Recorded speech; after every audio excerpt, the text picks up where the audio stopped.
Good morning, everyone, and welcome to the Celebrating the UK Battery Innovation Ecosystem event. We are delighted to have so many of you with us today. It was a bit of a gamble, Friday in the middle of July, but we thought you will come because it's a big celebration. It's a celebration of a 5-year program that has been having some amazing results, and throughout the day you'll be hearing all the talks on projects, how they've been getting on, and some future outlook and things, more things to come. So we're really delighted that you're all here today. I will start with some thank yous. So thank you to the Faraday Battery Challenge team. Without them, we wouldn't be here today. Thank you all. Thank you to all of you who have been participating, leading projects. Thank you to our presenters. Thank you to the fantastic events team and comms team. So thank you all. So just starting with some thank yous. And just moving on to the program for today, you will see a packed agenda. So we are starting with the main program, the main plenary session in this room, and then we will follow on with some parallel sessions covering cells, modules and packs, lithium-ion battery supply chain, and regulations, standards and safety. You will be able to choose the session you wish to attend. After that, we have a lunch break and another opportunity for networking, an exhibition, and in the afternoon, another parallel session, next generation chemistries, cross-sector batteries, infrastructure and tooling. And then just before the end, we're coming back in this main room on an excellent panel discussion on investment trends, and Jackie will be chairing that. So do join us for all the sessions. We promise it's a fantastic agenda for you. In terms of the plenary session, just before I introduce Tony and Jackie, we have some opening remarks from Professor Paul Monks, the Chief Scientific Advisor at the Department for Business, Energy and Industrial Strategy. He couldn't be with us today, but he did send us some words, so we'll just go through that, and then I'll introduce Tony and Jackie for their presentation. So, I'm sorry I can't be with you today as part of your Celebrating the UK Battery Innovation Ecosystem. And in my opinion, we've got a lot to celebrate. For those of you who don't know me, I'm Professor Paul Monks. I'm the Chief Scientific Advisor at the Department of Business, Energy and Industrial Strategy, one of the key sponsors of the Faraday Battery Challenge. As I said, there's much to celebrate. Faraday Battery Challenge has so far invested £330 million since 2017 and developed a necessary and internationally recognised UK battery innovation ecosystem. That ecosystem being grounded on the technical and customer requirements for propulsion batteries. It's looked to maximise UK commercial opportunities at the right time with the right technologies for the volume, automotive industry and spillover sectors. But it's not all been about commercial innovation. It's been about also harnessing our world-leading scientific sector, driving new discoveries, looking at new areas of scientific innovation for the next generation of batteries. Another element that the Faraday Battery Challenge has absolutely is it's influenced the location of decisions of global automotive companies and industry and battery manufacturers in the UK. As evidenced in Nissan's 2021 announcement, the new gigafactory in Washington, Envision ASEC, as well as the British Volt announcement in January 2022. There's much to celebrate in the Faraday Battery Challenge innovation ecosystem. 285 partners, 149 unique organisations working on 84 business-led Innovate UK collaborative R&D projects. The Faraday Institution opened in May 2018. 470 scientists, 22 institutions, over 50 businesses working on 10 large-scale research projects. As well as building the UK Battery Industrialization Centre 3 years ahead of its nearest European cohorts, as well as training the next generation of scientists with 140 funded PhD students. So truly, there is a lot to celebrate today at your meeting about the UK battery innovation system, which has taken great science with great industry and vision to really drive the next generation of battery and battery technologies to make the UK a competitive place. Thank you very much, and I hope you enjoy your day.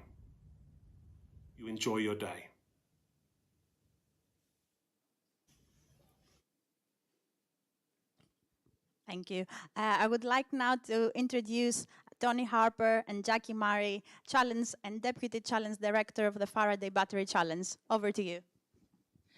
Thanks, Nicoletta. So we're going to start. No, we're going to share. I've got the mic. So it's a bit of a double act. It's quite a normal day, sort of business as usual for Tony and I to double act and talk. I can't believe it's 5 years. Doesn't feel like 5 years, and then sometimes it feels like about 50, right?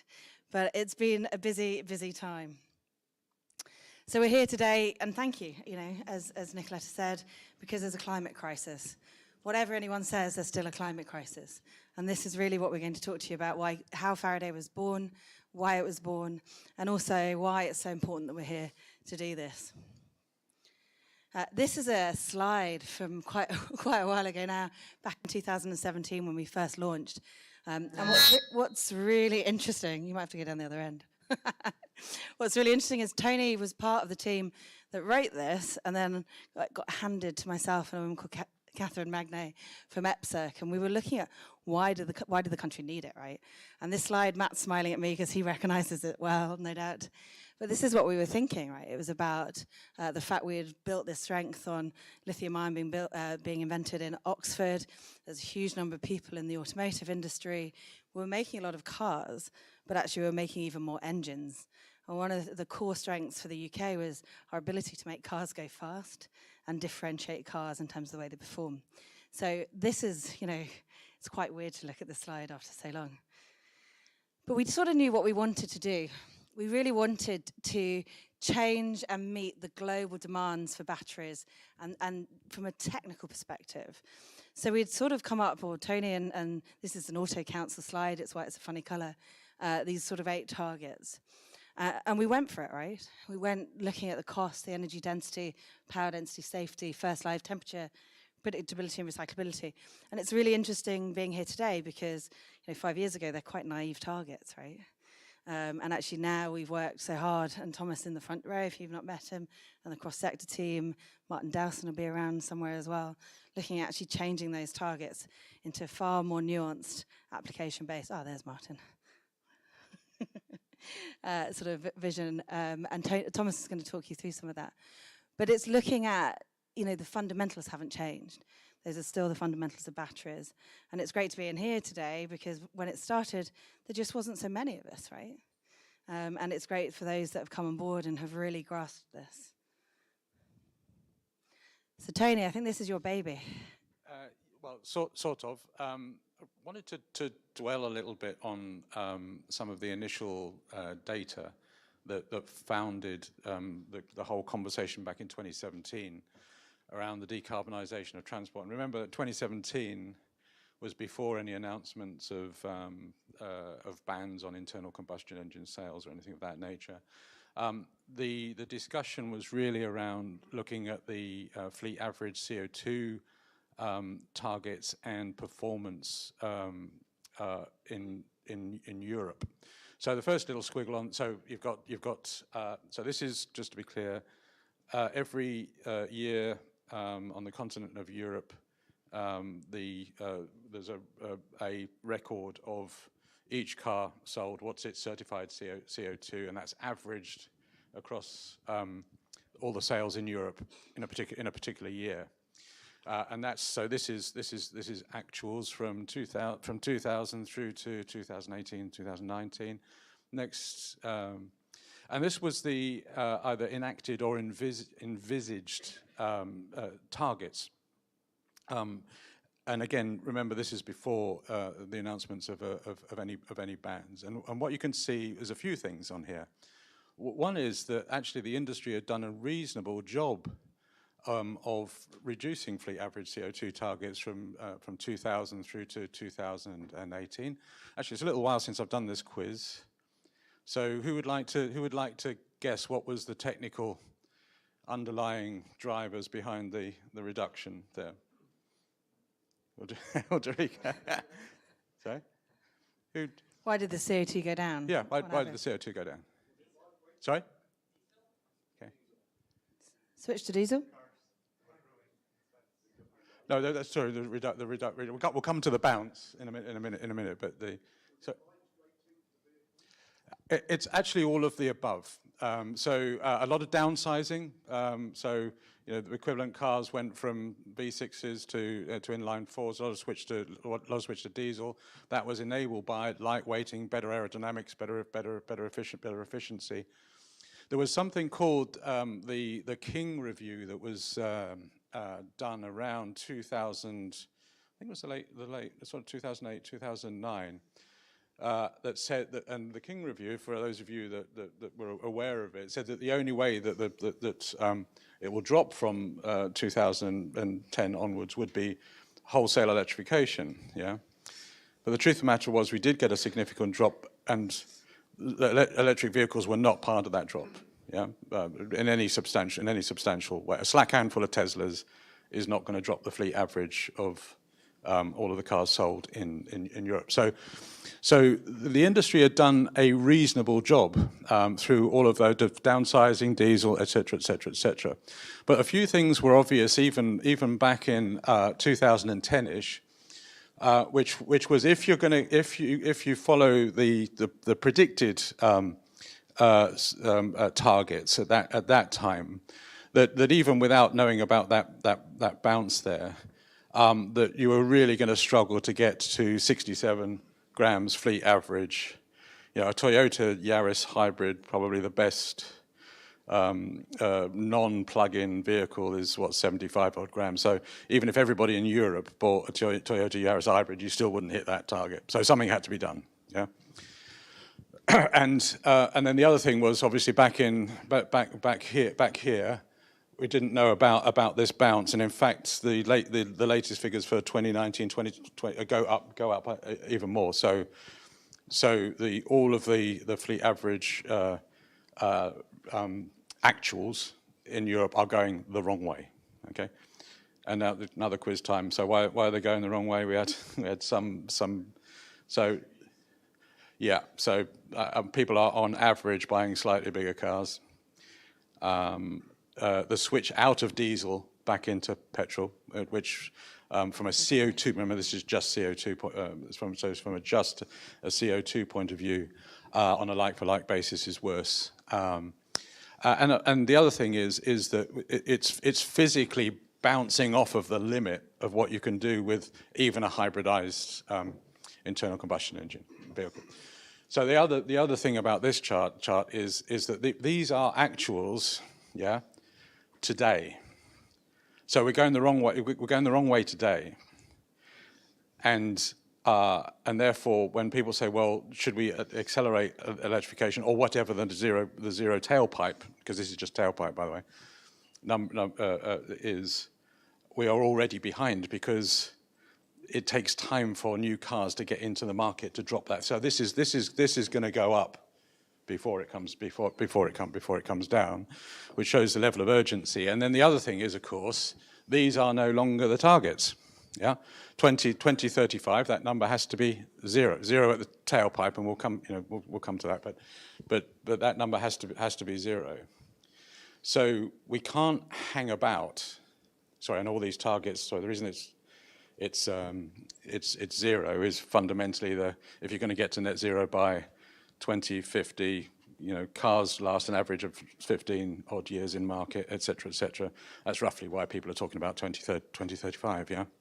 So we have to do something that on a fairly mass scale now that stops that just continuing to sort of bounce out and bobble along. And then back in 2017, I know I'm going on a bit about this, but I did want to spend some time. And we'll take questions on it later, because you can see obviously the time it takes to get into market. 10 years of production to be economically viable for a vehicle. Design and development 42 months. So it's the technology decisions that we make today that will really influence life over here.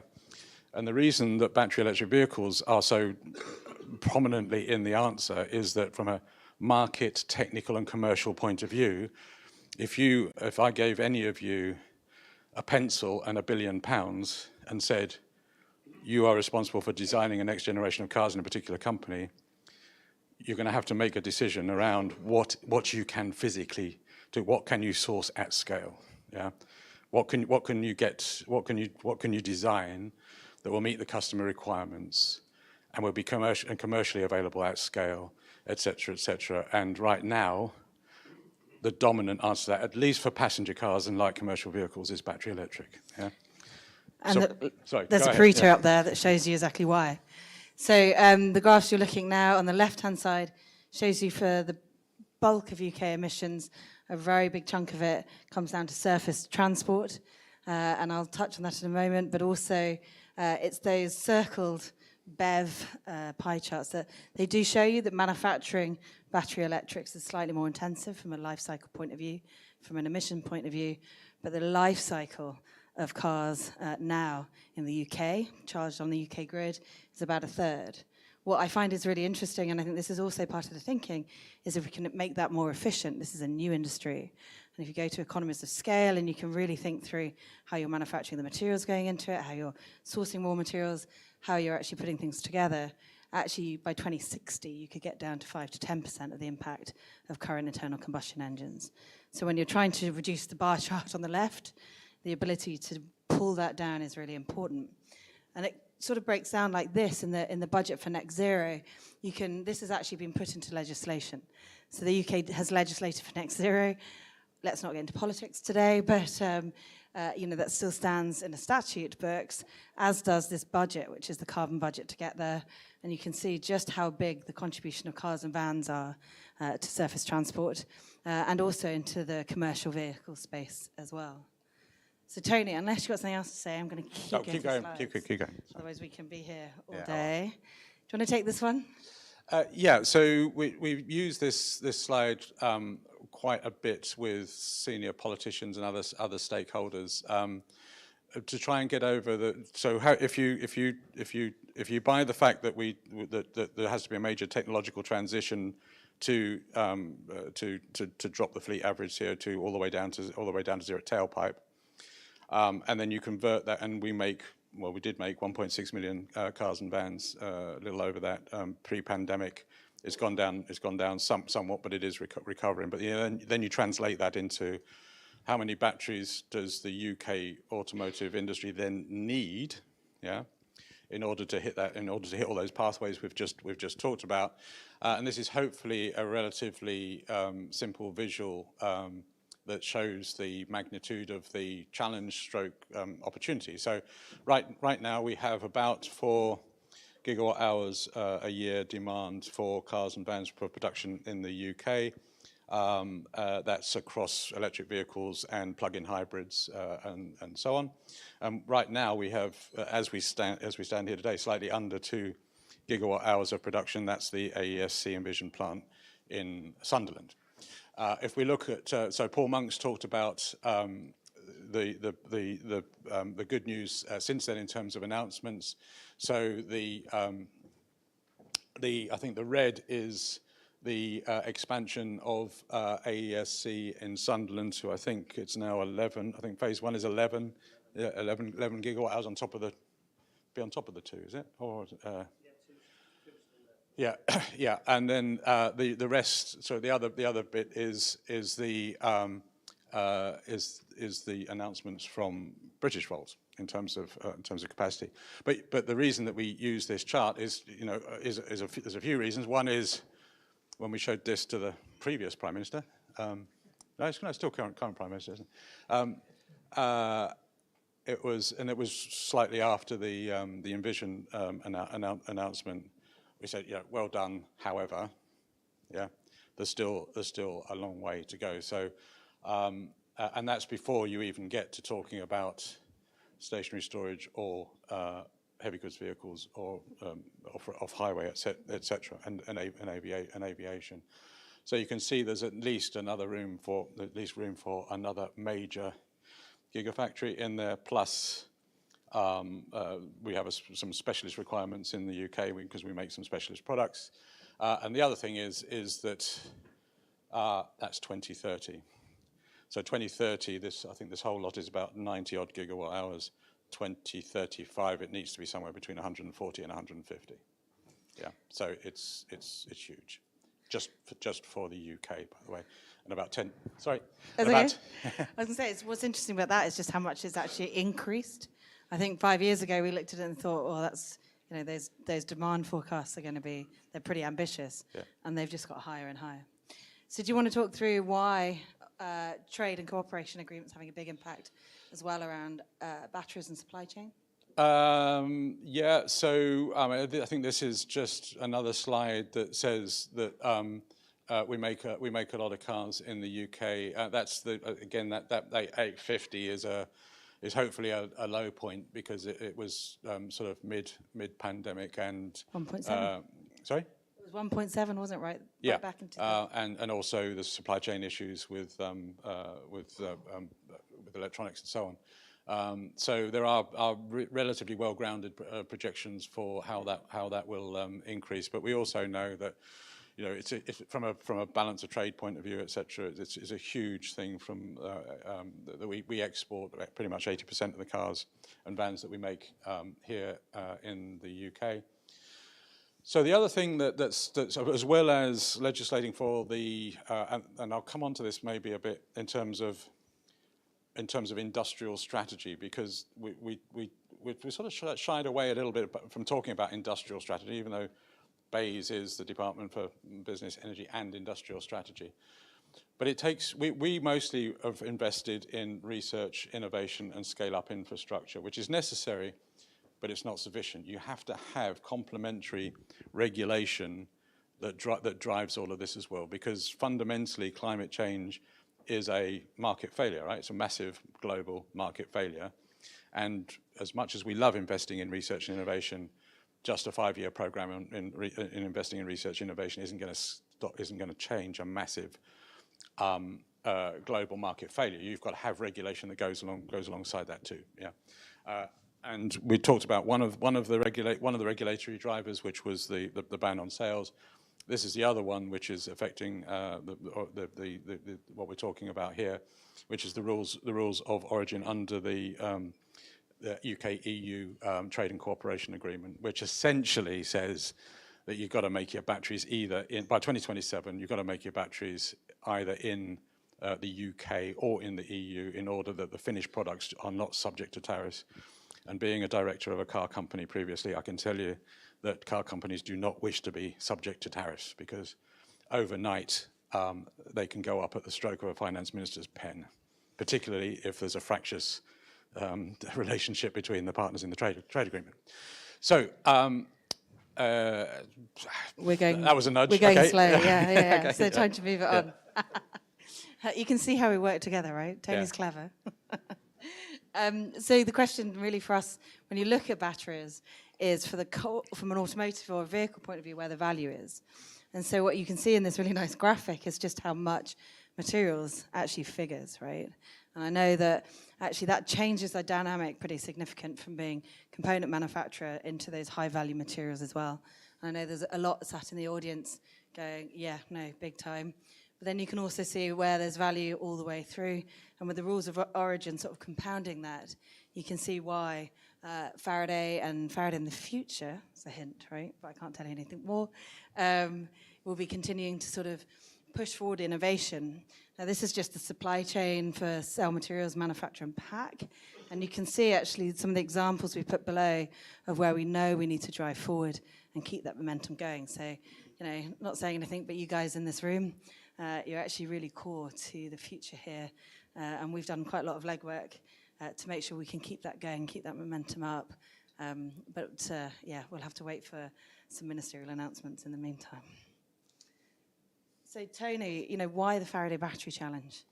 Yeah, so we've hinted that we're sort of looking forward as well as looking backwards at the moment, and we've sort of refreshed our objectives, and they're fundamentally around two things. And one is the net zero driver, is to ensure the UK automotive industry meets its net zero commitments in the required timescale by enabling development and scale up of sustainable battery technologies. Yeah, hit those trajectories that we talked about earlier. The second point, which is just as important, because otherwise we wouldn't be investing in any of this or regulating, etc. And it comes back to the industrial strategy point. I think, from my perspective, we should not be shy about talking about industrial strategy because if we're worried about it being slightly politically out of date, well, who knows what's coming next? Yeah.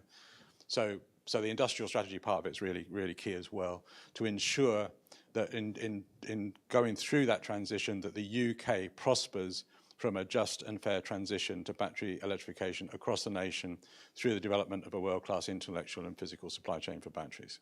Okay, make sure we make some money out of it, and make sure, I don't necessarily want to talk about leveling up, et cetera, but make sure it is as inclusive, yeah, as possible from a social point of view, yeah, from a leveraging all of the talent in the country point of view.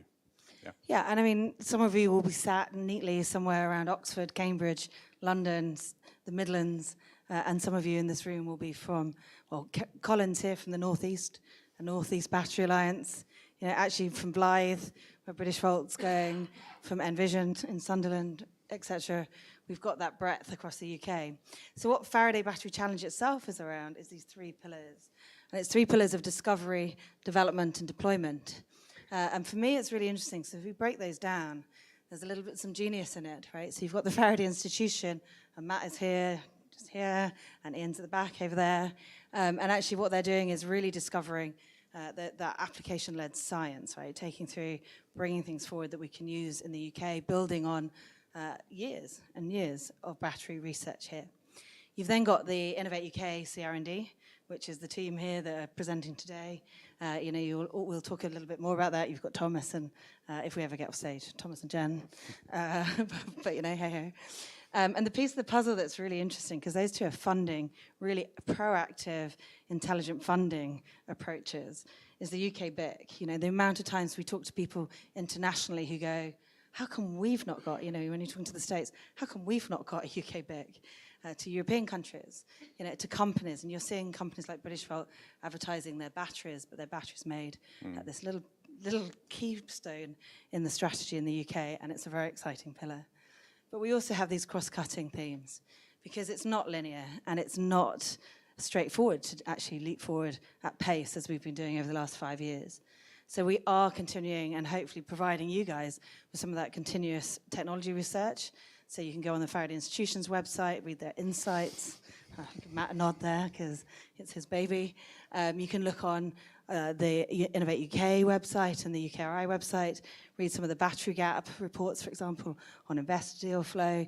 And you can also talk to and work with UK BIC, who can give you some really great insight into what's going on. But you can also then talk to Alison. Where's Alison? She knows I always... and she's leading for the skills program. And actually, that equality, diversity, and inclusion for me, I think it's better engineering, right? You get better performance when you've got more diverse teams, different ways of looking at the same problem, and more skills, more talent. So we put those all together because it's the right thing to do. But actually, we're engineers, we like to win as well and move faster. And then can I just say thank you as well to KTN.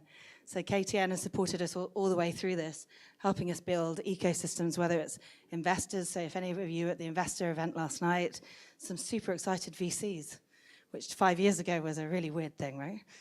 Some super excited VCs looking at battery companies and SMEs and working with us, and KTN support us on that. But also, if you're not on the Battery Innovation Network, you really should be, because you'll find out far more about cohort events and cross-sector information.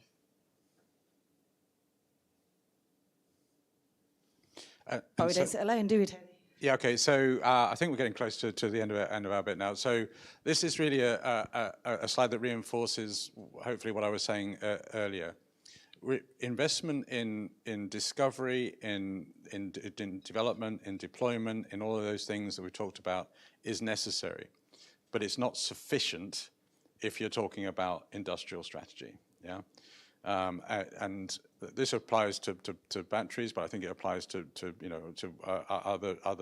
other technologies as well. So the complementary and synergistic programs that we have around the Faraday Battery Challenge we learned fairly early on, back in 2018, that unless we have a competitive capital investment incentive program for large-scale industrial investment, that we could invest all we liked in research and innovation, but we'd lose every investment opportunity on large-scale industrialization to countries that were offering capital investment. So we fixed it, and we put in £850 million worth of investment in the Automotive Transformation Fund.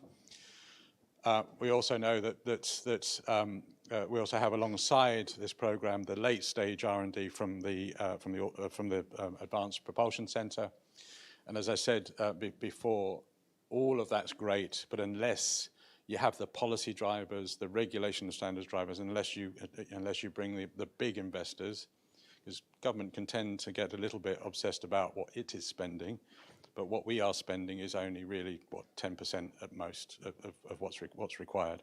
So we have to bring in investors, large and small actually, investors all the way from angel investment in spin-outs and so on, all the way through to large debt and equity investment in large-scale industrialization. And they don't know about batteries, typically, or they weren't born knowing about batteries. So we need to bring them alongside. I hate to use the word education, but it's a sharing of what we know. Yeah. And also learning what they need. And learning, yes. Exactly. Yeah. So, and you should see more, I guess, moving forward in the investor sort of partnership. This is our last slide, but just to let you know, one of the things I think we've done over the last 5 years is whenever someone in government in particular asks something about batteries, the answer is Faraday. To be fair to Matt, the branding on the Faraday Institution, it does tend to be Faraday Institution quite a lot. But actually, the answer is Faraday.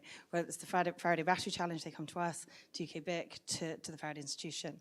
And actually, that's changed. Having that central piece, that recognition across government has really changed and shifted where the UK has been, because it just lines up so many different agendas, and hopefully we'll continue to do so with whoever runs the country in the next few months. Anyway, I'm going to hand over now, so thank you very much. Actually, before I go, can I also thank you, Tony, who landed from holiday yesterday and came here for 9 o'clock this morning, and even made it to dinner and the pub last night. So, thanks, Tony. And can I hand over to Thomas? Wouldn't be anywhere else. Okay, thank you.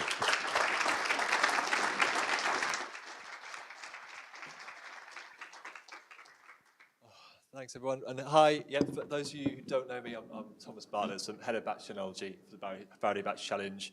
And thanks, Jack, Tony, for giving, I guess, that history. I know many of you in the room have been from that journey from the beginning. Some of you are here, for the first time, some of you more recent as well. So what I thought is probably worth taking at the start of this event to try and celebrate and talk through some of the impacts and successes of what we're already having, and then what we're looking to do potentially in the future as well. So going back to, and for those of you who have been with us at the beginning, I hope you're appreciating the new branding. But what we're really looking at doing is, in this bit, is to focus on the development bit, the bit around the Innovate UK, and then we're going to have great talks from the FI and UK bit later, a little bit later, about what they're doing as well. But really focusing on the Innovate UK, some of the people who have engaged really well in this room with that project, and also some of these cross-cutting bits as well. So as we've got going with Faraday Battery Challenge, we've been really looking at doing more than just giving money out to the community, funding projects and things like this. We're looking at, as hopefully all of that talk before showed you, do this in a smart and educated way. Helping to grow supply chain in the right ways, target right technologies, working with investors, de-risking innovations, and working all across in terms of the networking skills and all those other bits that you can see on the screen there. And the key bit is that it's not just about funding the technology, funding the projects, but working with all of you in the room, building the partnerships, building that innovation ecosystem that all of you are a part of and hopefully feel a part of, and making that work better for the UK. And as part of that, you've already seen these 8 targets. It's really making sure that what we are doing is we are focusing on the right technologies, that we are tackling the things in sustainability, in power density, first life of these batteries, all the things that people in this room know we need to work on to make sure the UK is producing batteries that are world-class, that we have world-class research, that we are standing up there with the best of them and can compete when we're looking at, obviously, this global arms race for batteries. So part of that, I think it's worth thinking about what we've done so far in terms of our innovation projects. This is our CR&D round projects. As Paul Monks mentioned earlier, we've had lots and lots of traction in this space, 149 organisations supported, and I'm really happy about the breakdown of that. It's not just going to large companies, it's SMEs, it's micro companies, it's academics getting involved as well, getting everyone pulled together to make sure we've got good pull through there. And as you would have seen around the whole event, there's lots of this little brochure in there. If you haven't seen it before, recommend you picking that up. It gives a great breakdown of all of the projects that we've funded to date and gives you great ideas as well. And of those 149 organisations, we're funding across the country. In the traditional areas around the southeast, a lot in the West Midlands, but also up and down the country as well. And as Tony said, you don't want to talk about levelling up, but it is that bit around making sure that we are investing around the UK. We've got pockets of amazing technologies, amazing companies up and down the UK, and we're investing up and down there as well. And we've had great success. 81 projects. Average project increased in TRL by 2 levels, 212 jobs retained, 525 jobs created as part of the first part of this challenge, 110.5 million current investment confirmed, and about 485 million future forecasts. Those are great numbers and just shows that with the investment, with working with great companies like yourselves, we can capitalise on that and do really well from it. 77% collaborators reported improvement in skills. That is good. Involvement in this project is more than just developing the technology. It is helping secure jobs, helping create investment and support that whole ecosystem coming through. And we have another, obviously, great host of people talking today who've been involved in those projects. We've got a few little case studies here. So all these people talking today are our stands. Please go and talk to them. And these are just great examples of projects that are doing really well. So LI for UK, collaboration between Wall Armstrong, Natural History Museum and Cornish Lithium, was that flagship project that really helped assess what it was like, the lithium mining situation was like down in Cornwall, allowed that sort of initial project to happen, and as it says there, accelerated route to commercial production, helped to leverage further funding from private equity investment. That's the really important things about this project, not just securing money, developing these projects, but allowing the Faraday Battery Challenge to work with you, create those networks, and help unlock that future private investment that is really important. So I'm speeding up because I know we're running time, so I'm rushing through these slides slightly. But we've also got a little bit further up maybe the chain, high-powered anodes for fast-charging buses. Echion Technologies, Vantage Power, and University of Cambridge. So this was really a flagship project, some great successes in this project. So this is for looking at Echion's sort of niobium anode technology. They achieved MRL3, a 12.5 amp hour demonstrator, physical demonstrator part of this project, and this is a project that's kicked off to more Faraday Battery Challenge projects, advanced APC projects, and those of you who know Echion, talk to Echion, know they're doing really well. This was their first project with us and really helped kickstart all of that work going on there, and that's the power of getting involved. And Wiser, this is a project recently closed down. Towards a different end, this is now more looking at the BMS systems, Silver Power Systems, Imperial, Williams and Coplay. Fantastic project, recently closed. I'm hoping to get some more content around this to share some of the successes of this story. But it's really bringing these different people together, allowing them to create these amazing projects and get academics or fantastic academic institutions like Imperial College working with all these different partners in an investor space. So everyone in here knows we've got a lot to do in batteries. There's been 100 years of innovation when you look at ICE vehicles, and we're only really just getting started for batteries. The UK, 5-6 years ago, we're at a standing start. I think now, thanks to this challenge and the efforts of everyone in this room, everyone who's engaged in the industry, working in the industry, I think we've actually really got a good position going. Lots of innovative technologies coming through the UK. Focus on, obviously, in the automotive industry is that big pull. You can see the demand driven through there, 140 gigawatt hours by sort of 2030, just in the UK sport auto industry, and let alone the stationary storage, aero, all the other things we're going to need for batteries as well. But through investing, obviously pulling through these technologies for auto, there's a lot of opportunity for those technologies to spill over into those other sectors that aren't far behind electrification, the heavy goods vehicle market, the aerospace market, and stationary storage obviously is another huge booming market as well. Now, I won't go into these slides too much, but one thing we have been doing as part of the Faraday Battery Challenge is helping redefine those targets that we mentioned, those 8 targets, slightly naive targets back in the day around power density and technology and life, and start looking at the fact that as a community, as across the world, we're understanding there is no one-size-fits-all battery.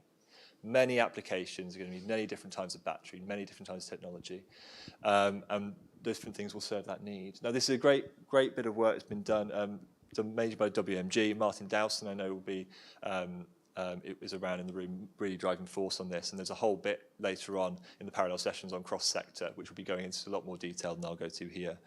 But what's really important is looking at, when you break down all these different application sectors, you can start looking at where there's opportunities. Might need lots of different batteries, lots of different applications, but there are places where there's really big spillover can happen.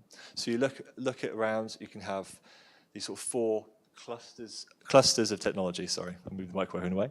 The 4 clusters of technologies. Up in the top left, you've got your sort of power focused, weight sensitive, and then as we go down, we've got sort of the different power focused, cost sensitive technologies, and then out, looking at energy focused, very cost sensitive, up to very high performance applications around eVTOL and all electric aero. And the important thing is that when you look at the auto sector right in the middle there, it's a very tiny blob, you probably can't see it, it's right here. That sits at the core of what is quite a lot of other applications. So although there's a lot of focus around the automotive battery market, there's a lot of chance of spillover from there, a lot of chance for things to be pushed left, right, centre, all the rest of the way to really make sure that innovations are spilling over. So I'll skip through these in the interest of time, because I appreciate we want to all probably show our coffee breaks. But the key thing is that at Faraday Battery Challenge, we're working with Innovate UK to try and pull together the community. And there's a great facility that's been set up, the Cross-Sector Battery Systems Innovation Network. I know many of you here are part of that. If you can join, if you're not already, it'd be great. And that really gives you access to reports like that. There's a whole host of data that sits behind that. I do a whole host of targets and technical targets going out all the way to 2035, and there's different application areas that are worth looking at, as well as things that have already been mentioned, like the Battery Gap Report, a great networking service, and just ability to engage the rest of the community. So just to talk through some of the other things we're doing in Challenge, investment is what we mentioned a little bit before about the ability and sort of the work we're doing to pull together investment. We had the investment readiness program event happening just last night in London as well, and some great turnout from there, like you said, from the VCs. And what we have done in April of last year, we published the Battery Gap Report in partnership with Bowhurst, really looking at what is the landscape of investment into the UK? Where is the deal flow? Is it happy? Where are we seeing the pinch points? Is it a seed? Is it a growth? Is it a VC level? And this published, and we're looking to develop more on this, work with this more, but we are actually doing programs that support that investment. And we had great traction on this. So as I said, the investment readiness program is something that we culminated our latest version yesterday. This is a 4-month program tailored for SMEs. And what this is engaging with potential investors. So putting out to SMEs, having early pitch training with interested, educated investors in the sector, training up, helping them, and then obviously having those big pitch events and have that room of already friendly, very welcoming investors who know the space and want to engage in the space. And we're putting that together. There's been some great successes from our first cohort, Breathe Battery Technologies, who are actually an FI spin-out as well, received about 1.5 million investment off the back of this program. So we're seeing real traction off the back of this. Also in the pipeline, although not quite yet, is something that Innovate UK offers as a program, is our investor partnerships. And this really is looking to align private investors with relevant companies and actually pull through potentially larger investments through. And this is something we're looking to do. If you're really interested in this and want to talk about this, come find us later and we can really appreciate some feedback on this as well. We're also looking to go international. So those of you who would have seen is that we've had 2 GBIPs, Global Business Innovation Programs, advertised over the summer, one to Japan, one to the USA. Those are closed. And what these are opportunities to take some of the really exciting companies like yourselves and the other SMEs in the UK working on battery technologies out to USA, out to Japan, engage with that market and some of the big companies and look for research collaboration opportunities. We've got a lot of traction. There's been a great event back in January, especially in the USA, with the Faraday Institution, UK Beck and ourselves, all to be honest, working with the USA, working with the Department of Energy and having a fantastic showcase event, virtual, obviously, and that's really sparked a lot of really great traction. We've got a lot of pull internationally, the Faraday Battery Challenge, what we're doing here, the Ultimate Transformation Fund. We've got actually a really good reputation in this space. So getting our companies out there, showcasing all the great innovations in these different countries, really, really good. And we're hoping to do more in this space in the future. And as also been mentioned earlier, we're looking to try and help in the skills space as well. As most people here will know, the battery market, especially in terms of skills right now, is crazy. There is a skill shortage globally, be that in scaling up manufacturing, technicians levels. And we're aware of that, and we're helping to deliver that, working with the National Electrification Skills Framework and Forum to try and offer sort of the framework and the skills and the sort of courses to help train up some people in the space in the UK. If you're interested in this, I've put a picture in the bottom so you can find her later. Talk to Alison Lana from the team. She's spearheading this, and she'll be really interested to engage with you and talk to you about where you can engage, where you can help, and help craft that framework as well.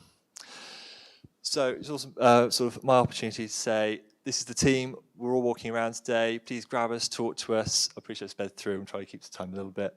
But yeah, come talk to us. Really happy to engage, talk to you about your innovations, technologies, where you want to go, what different parts of the program you want to engage with. Yeah, just come talk to us. So now what I will do is just introduce Jennifer Channel, as Innovation Lead of the Challenge, who will talk to you around our current open rounds, which hopefully most of you are aware of. If you're not, this is a great chance to just get some insight into what that is. So thank you. I'll hand over to Jennifer.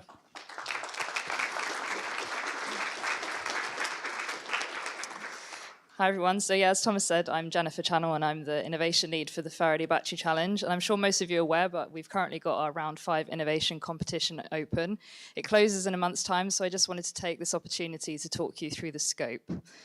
So we've got up to £25 million available across 2 strands. The first of these is the collaborative research and development strand. We've got £23 million available. We're looking to fund projects in the region of £500,000 to £12 million. These projects will last up to 24 months long, finishing by the 31st of December, and research organisations can form up to 30% of the consortia.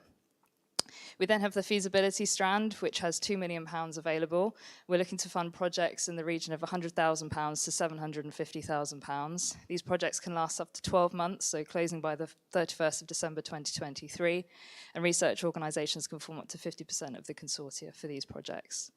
So the high-level aims of the competition are to support business-led research and development of sustainable propulsion batteries. We're looking to support technologies with the potential to enter the automotive sector within the next 10 years for the CR&D strand or 15 years for the feasibility strand, and where appropriate, allow for early or synergistic entry into other sectors. We're looking to move UK battery innovations from technological potential towards commercial capability, and we're looking at developing and securing material and manufacturing supply chains for battery technologies in the UK. And as I mentioned, the closing date for this is the 17th of August. So specifically on the CR&D, we expect that this strand will support the research and development of the most promising, innovative and sustainable battery technologies for the propulsion of vehicles in the automotive sector. And we're really keen to encourage large, ambitious and impactful projects which will deliver breakthrough advances in sustainable propulsion battery technologies. For the feasibility strand, these will draw on the most exciting, high potential impact early stage research, where a feasibility study of less than 12 months can catalyse the route to commercialisation. We will support short-term focused projects which could open up avenues for overcoming big challenges in manufacturing or other critical processes for advancing the technology. And we're also looking to support technologies with the potential to enter the automotive market within the next 15 years, so we recognise that the feasibility studies might be a bit further away from market than the CR&D strand.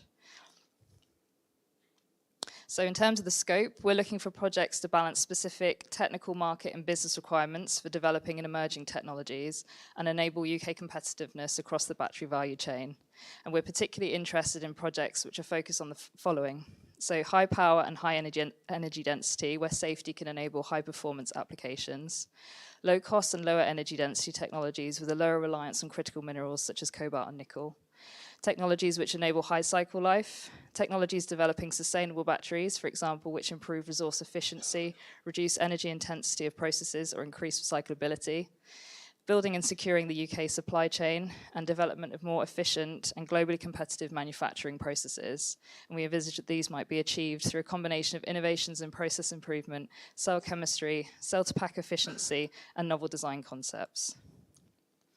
In terms of the specific themes, projects must focus on at least one of the following areas: extraction and processing of raw materials, development and manufacture of cell materials and components, design and manufacture of novel cell, module and pack concepts, end-of-life and recycling technologies, development of the UK battery supply chain, and enabling physical and digital technologies which support the design, development, optimization, and deployment of propulsion batteries. So I'll just finish with this slide. So for help applying, you can contact the Innovate UK customer service desk. If you need any help finding partners or advice on applications, then you can contact Nicoletta at the Knowledge Transfer Network. Or you can also contact me, Oyebola, who's also here, and Thomas if you've got any questions about the scope, or again, if you need any help finding partners. And we'd advise that you contact us early. I mean, there's only a month left now, so really don't wait if you need some help. Read the scope and application questions thoroughly. Make sure you submit applications early to avoid any last-minute issues. And again, this will close on the 17th of August at 11 a.m. So thank you very much. I'll stop there. And now I'm going to hand over to Matt Howard for the Faraday Institution to talk us through the Faraday Institution. Thank you.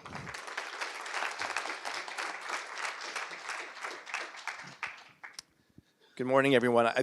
I just want to pause for a moment just to remind myself and others that this is a celebration, and we've actually, perhaps over the last few years, not taken the time to celebrate things much. I know I haven't. So I want to thank Tony and Jackie and Jennifer and Thomas and the full FBC team for all that they've done to shepherd us through a challenging time, but also to show leadership within government and other areas. So hats off to you guys. You've done a great job. It made it, I know you do a lot of work that doesn't get recognized. So thank you from me and the Faraday Institution team. So I'm Matt Howard. I'm the Chief Strategy Officer for the Faraday Institution. I am proud to say I was there on day one. Actually, a little bit before day one, I was working in my attic in Chicago on the concept for the Faraday Institution. So, and then moved over here and changed my life completely to be part of what I see as one of the most exciting moments in the UK. At the time, I was attracted by the fact that you've got government incentivized, the public engaged, you've got the opportunity for batteries, you got great research. The moment is right, and that's why taking a moment and taking stock, I thought this is the great place to be. I have to be here and part of this. And looking at this list, and this kind of echoes what Thomas had said earlier and also what Tony and Jackie were commenting on. And it's also one of the questions we get from ministers. Oh, I thought we finished batteries. Aren't batteries done? And I have said, no, they're not done. We have a lot of work to do. We need batteries. And I'll ask you, when someone asks you, oh, I thought we gigafactories now, or they're coming here, aren't we done with the research? No, we need batteries that are fit for purpose, right? Horses for courses. We need them optimized for better performance, cheaper and mass producible. And it's close to Jackie's heart, increasingly safer, sustainable, and recyclable. Now, these are categories that you can look at and say, oh, there's certainly a government and a policy element to this. But as I tell our PhD students, I know Aaron Wade is here somewhere. I think he's in the back, one of our graduating PhD students. These are all research questions. So you can think of the different dimensions here that are exciting opportunities for many people to engage on from a policy standpoint, but also what I care about is the research. So this is kind of the, how it started, how we're doing slide. So when we set up the model for the Faraday Institution, we really focused on, okay, we're going to harness the best of the research institutions, the great research groups that are here in the UK, and draw a circle around them and get them to work together. And that's an easy done thing, but it's not. It actually took a lot of effort. But that application-inspired mission to create a better battery, to solve the fundamental challenges that we have, and to build a national scale science program that has, I think today, drawn international interest is an exciting moment. But from that, we're able to do some really interesting things. And if I look at Ian, where's Ian Ellerington? You're in here somewhere. They're in the back, waving his hand. A real focus on active management of our programs, we're able to see opportunities to commercialize and to really build on exciting moments of research. We've worked very hard to bring those research groups in the UK together. They're used to working independently, in silos, doing excellent work, but can they actually work as a network? And that was a huge effort. The influencing of policy, giving government evidence-based data that they can use to make smarter policy. And that's drawing from our academics who are the experts in the space.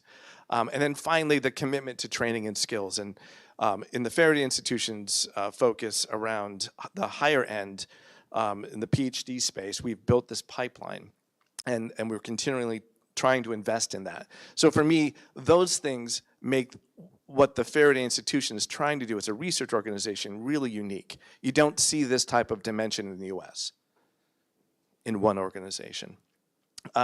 So who are the partners? And you know, we talk about the sort of 27 universities we're working with. Look at these names. I mean, you've got Oxford, Cambridge, Newcastle, UCL, Imperial, St. Andrews, Southampton. I mean, if I don't list them all, some will be upset. But these are exciting groups that are doing work in not just physics, but it's chemistry, it's mathematics, it's material science, engineering. And they're working with a range of industrial partners, and these are growing. They're not just one type of partner. You've got energy providers. You have folks who are working in battery production, Envision, British Volt. Now you have UK BIC, and Jeff's going to speak in a few minutes. Materials and chemistry companies. So it's really been an opportunity to bring those academic groups and those industrial groups together.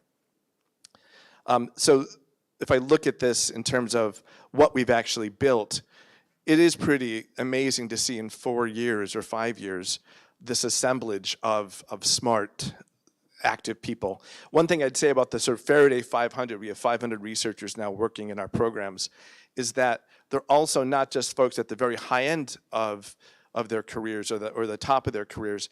45% are new to battery research. So we've created this magnet for new talent, people to come across and say, this is the opportunity I want to work on.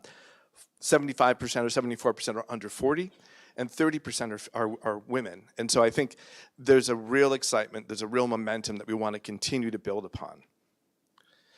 I'm not going to go through all the details, but you would expect with that assemblage of top-tier academic leaders that we would have over 400 papers published in the last 4 years in highly referenced journals. 10% of them, over half are in the 10% most cited, with lots of international collaboration. But it's the other things that surround that which make it really unique. So the spin-outs, the 8 entrepreneurial spin-outs, a consortium of 7 UK organizations working on solid-state prototyping, and Gareth Hartley is here. You can speak to him about that.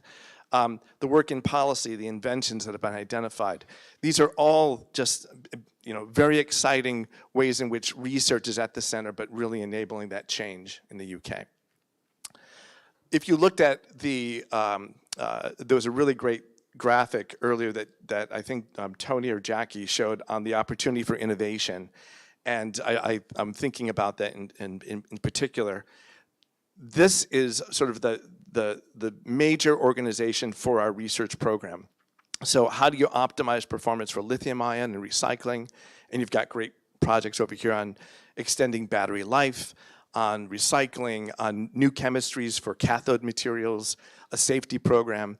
But then you're looking beyond lithium ion. And these are the chemistries and the new technologies that don't exist. And there's solid-state batteries where they do exist, but they're improving to a point where they actually could be used effectively. Sodium ion, lithium sulfur. And what we've actually been able to bolt on is a new program around batteries for emerging economies. And this is funded through the Foreign and Commonwealth Development Office. And it's another really exciting extension to what the Faraday Battery Challenge has enabled us to build. I will say some of the interventions, I think Thomas mentioned Breathe as one of our startups that had received additional funding, follow-on funding, we really find that these opportunities to work with industry, bring academics in through sprints or funding entrepreneurial fellowships or longer-term industrial fellowships have really borne a lot of great fruit. And so we're seeing those companies now get that follow-on funding, getting seed investment. I saw that Bolt today, I think, was awarded a big, we were able to attract, I think, another 50 some odd million, which we didn't, we had a part in helping them prototype, but it really was just another example of what's happening in the UK. And finally, I'm just going to stop on education, training, and skills. We really feel like if you can build a pipeline of talent, a diverse and dynamic pipeline, you're going to have that long-term impact. And so we focus on STEM outreach through a Battery in the Box program that goes out to schools across the UK, which I think is fantastic. And if you like using lemons to power little tiny cardboard cars, it's a great thing. Our Fuse undergraduate internship program, which I think is also become quite a feeder into our PhD program. We put undergraduates into laboratory experiences. They're doing actual research in our projects at our universities for 8 weeks over the summer, and a good number of them have then applied to be part of the Faraday PhD program. So we're seeing that pull through. Aaron, I think you're the only PhD student here, so you can talk to him about the experience. Oh, Nicole is here. Hi, Nicole. I didn't see you, sorry. Yes, there we go. So we have Nicole Melzak and Aaron Wade, and there are probably some others here from our PhD program. And please approach them and ask them about their experiences, because I think they have great stories to share. And I'm excited to see where they're going. And finally, really pulling through our equality, diversity initiatives and inclusion initiatives into all that we do. It's very important, and I think we're also starting to see those benefits come through. So let me stop there. I think it's back to Nicoletta. So thank you. Thank you very much. So I would like now, to invite Jeff Pratt, who will talk to us a little bit more about the UK Battery Industrialization Centre. There we are. Okay, thank you. Good morning, everybody. Jeff Pratt, Managing Director, UK Battery Industrialization Centre. So this morning, I just want to talk a little bit about what we've done with the UK Battery Industrialization Centre, and now the first year's gone. We got up and running about this time last year, actually. So we just complete our first year of operation.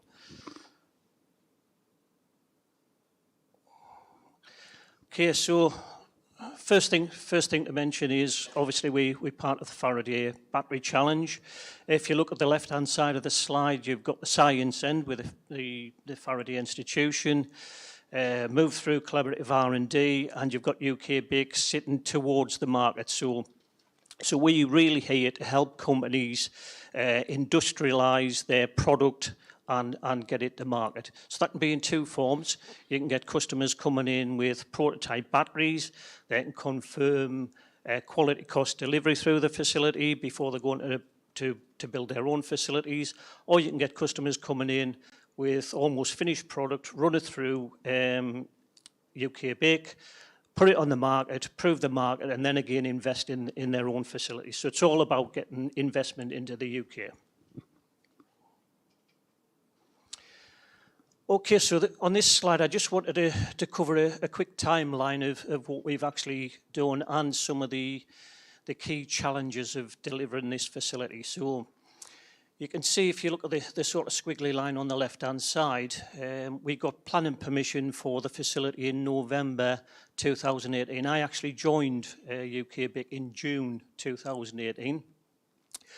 A lot of the time spent from June to November and to the point where we broke ground in actually March the following year was spent in discussion with the team, with Tony, just to make sure we got the specification of UK BIC right and that we were delivering something that would support the ecosystem in the UK. You know, it's very important that we didn't repeat something we already had, and that we put something in which bridged the gap between the lab type, the pilot line facilities, and in real industry. You know, so what we wanted to do is put a facility in which is it's quite a bit smaller than a gigafactory. You know, if you're talking about a gigafactory, you're talking about 30 to 50 football pitches with 3 football pitches. But the equipment in there is exactly the same equipment as you'd find in a gigafactory, which is a key point. So companies can come and they can demonstrate their product at industrial rates in this facility. So in terms of the timeline, planning permission in November, we broke ground in about March the following year, around about a 12-month build period. We just got moved into the facility and COVID hit. You know, we had equipment on the way to UK BIC, a lot of it on boats, some of it still in the suppliers overseas, and we had to get that to the facility and get it installed. Good thing is we got the equipment to UK BIC.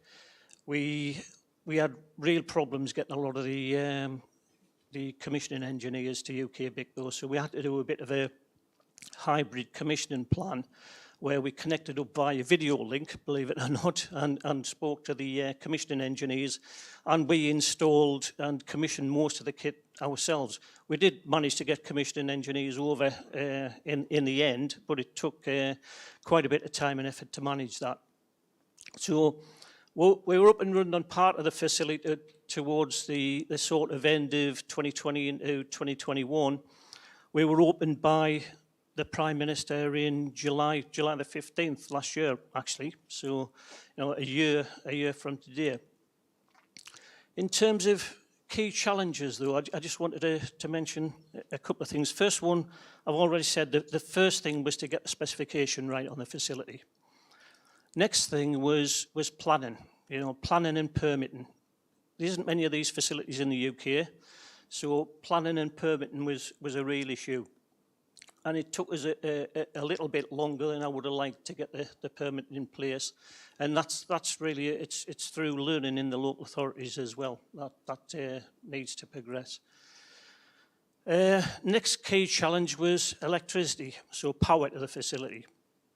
So if you look at a warehouse of around about the same size, you're talking probably about 0.7 MVA.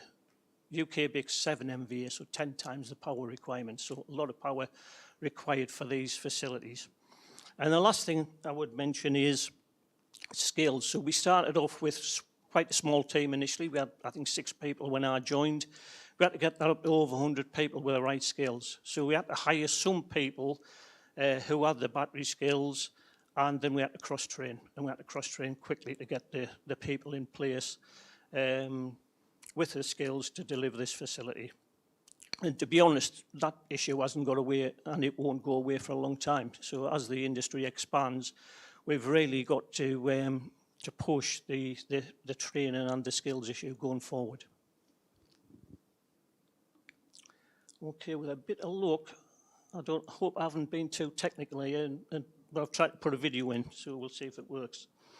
And I'm going to talk over what we've actually got in the facility. Yes, it does work, brilliant. Okay, so you can see coating here, mixing and coating on the electrode line. Drying oven, 40 metres long, capable of 40 metres a minute. Finished electrode coating, which then gets calendared. Cell assembly. Electrolyte injection. Formation and aging for the battery. And then we into module assembly. See the cells being put together in modules, and then pack assembly. So you can see we've got all the key elements for battery manufacture. We spent over £60 million just on the kit. It is exactly the same kit as you can see. It's industrial. It's the same stuff as you'd see in a gigafactory. Just a gigafactory would have more of it. In terms of staff, we're over 100. We're at about 115 at the minute, and we're trying to get to 120, but we having difficulty getting staff, as everybody is at the moment.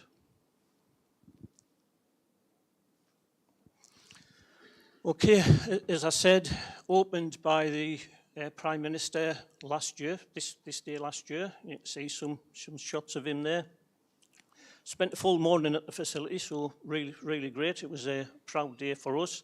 You see myself and Tony there on the bottom holding the plaque. So yeah, been running a year today. So the key challenge, is have we put something in which is relevant for the industry? So hopefully the next slide's going to answer that. So a year on, we've had 22 contracts from different companies. Current order value is 8 million that we've got on the books. We've got 10 closed off, 12 live, and you can see some of the company names that are using the facility there at the moment. A lot of them we can't mention. They're covered under NDA, so these are only the ones that's publicly available. Okay, I'm just going to scroll this on a little bit. So in terms of, what are we doing? What have we achieved? So supported collaborative R&D projects. You can see some of them: Jefferson, Power Up, Reykjavik and Zeus there. We also formed partnerships and done some work on ISO 9001. I'm pleased to say we achieved 9001 our first year. We've signed an MOU with Fraunhofer, which is the organisation Paul Monks mentioned right at the start. Actually, they're about 3 years behind us developing their UK bit. They're going to put one in Germany. They're following suit. Pleased to say we're about 3 years ahead. They're going to spend quite a bit more money than we're spending. And we've signed an MOU with them to work in areas where we both haven't done any work. We're not going to let them catch up. We want to try and stop them catching up. So we're not going to help them to catch up. But we will work in areas where none of us have done any work in the area. And then a couple of suppliers we're working with to put equipment in UK BIC. So in terms of priorities going forward, we've got to keep going with our ongoing development of the equipment and the skills in the facility. We've got to continue to support the factories that are setting up in the UK and industrialising. And the next key thing is, we've now got a couple of announcements. We're hopefully got a couple more on the horizon, and we need to start looking seriously at supply chain, and we need to look at skills in the UK. We need to ensure we stay in front in terms of battery technology and products. So we're already looking at a Mark II cell for the facility. We developed a cell as part of the installation of the first facilities, but we want to put a really advanced cell through there now, something really high nickel. Current chemistry is NMC 811. We want to go to higher nickel, so we want to try and jump 811. And the last point on there, I think is a point everybody's mentioning, is we need to support the national skills agenda to develop that for the UK. Okay, I think that's the last slide for me, and I'm going to hand back. So thank you.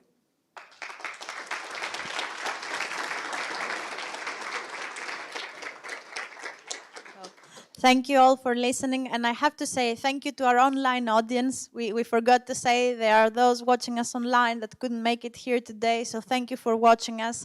We will now have a break, just under half an hour, so we will reconvene at 11:45, and at the next part of the program, we will be having 3 parallel sessions, one focusing on cells, modules and packs, and BMS. The second one will be on lithium-ion supply chain and circularity, and the third one on regulation, standards, and fire safety.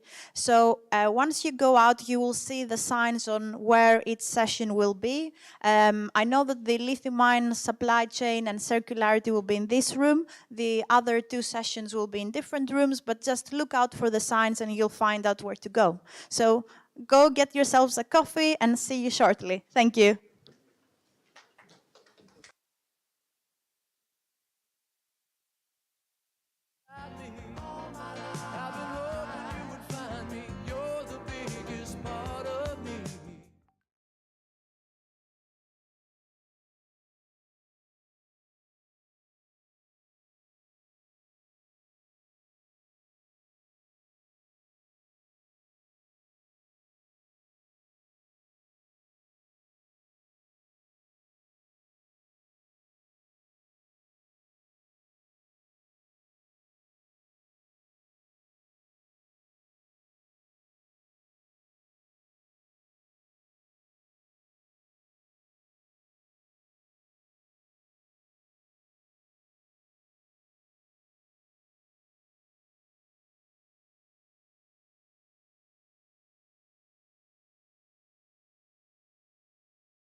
that the Oxford one? I was trying to estimate it earlier. I think it's about 140.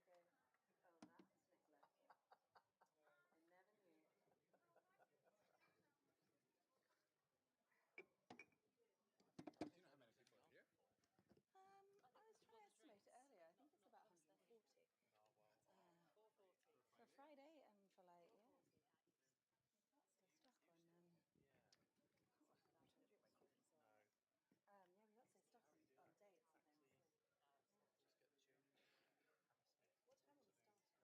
Still stuck on, I'm trying to drink my coffee, so. Yeah, we got so stuck on dates and things. What time will it start? Right, Lauren's got to go at 4, right? So we are sticking to time. Lauren's like, I'm out of here. It can be like Annika Rice, or am I showing my age? Where you literally just run out. But if I talk to the microphone, people might come and go,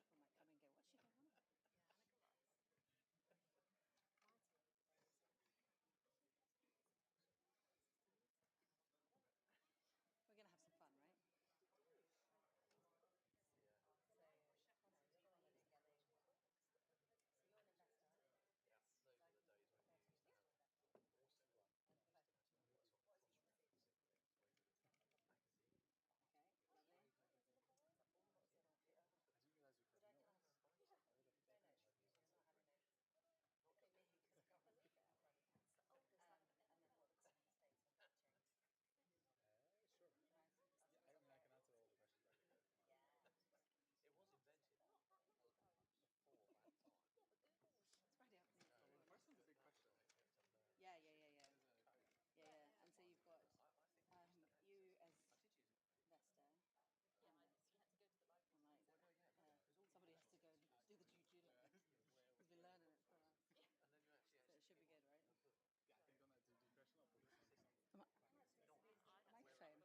Hey, Jeremy. Haven't caught you today.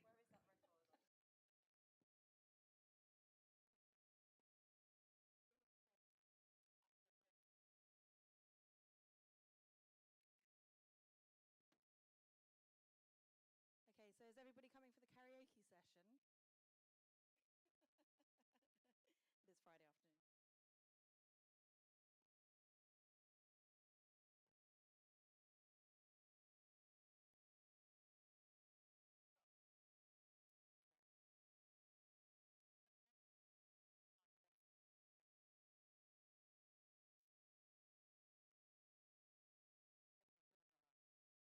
Right, this is a super serious panel, very professional on investors. So welcome along. Really good to have you all here today, and really good to have this panel. So we've got a really, what's the word? A really broad panel, because we have Connor, who's today's investor, so he's going to talk from an investor perspective. We've got Lauren, who's from the Green Finance Institute, so she's studying what's going on between investors and companies. And we have Kevin from Ampty Power.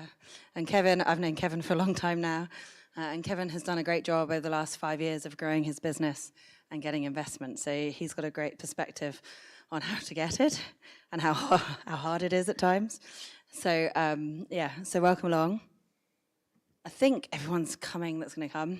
I've also been told to tell you that the celebrations start immediately after. So the drinks are from 4 till 5. So we will be finishing dead on 4 o'clock. That's Nicoletta.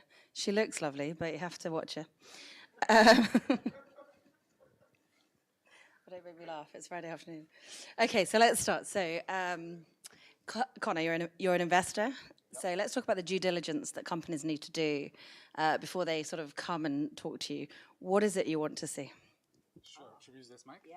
And introductions first, or just? Oh, yeah, go on. Introduce yourself. Yeah, okay. Hi, everyone. I'm Connor. I'm an investment associate at a fairly newly established venture capital fund here in the UK called the Clean Growth Fund. We're specifically focused on climate tech investments, specifically focused on UK companies, investing at the early stages. So to us, that means £500,000 to £3 million initial investment. We have a portfolio of 7 companies now. And yeah, the question was on due diligence.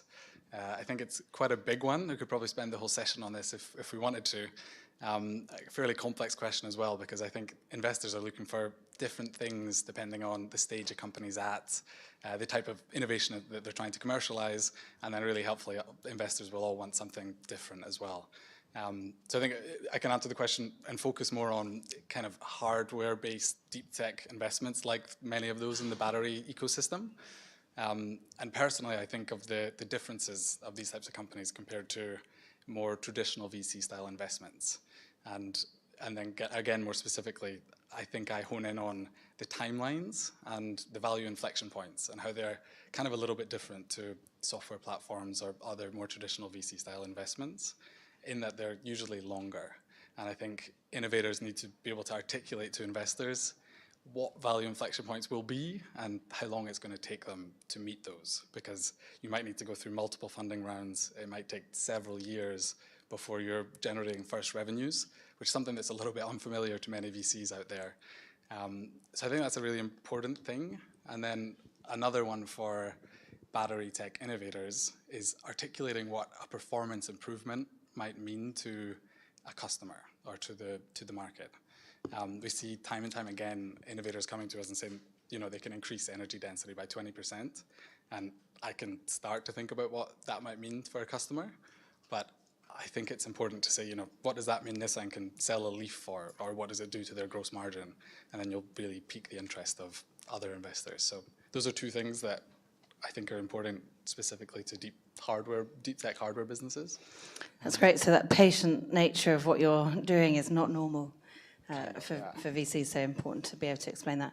So Kevin, I know we've spoken about that, and you know, fintech companies versus battery tech. So for you, in the years you've been going out getting funding, what have you learned in terms of the due diligence that you come with now to where you sort of started? I mean, very much as Connor said, it is quite stage dependent.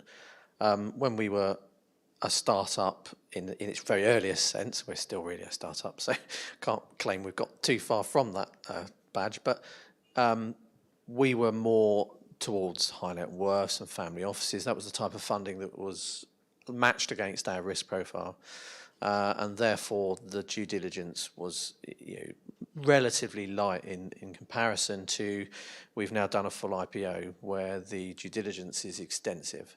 I think if I could go back and tell myself to do something, and we were pretty good at this in fairness, but having good governance at the start, and making sure that that documentation starts when you start, rather than I'm now going through a process where I want to raise some funds and I've got to start the due diligence, documentation, etc., is really important.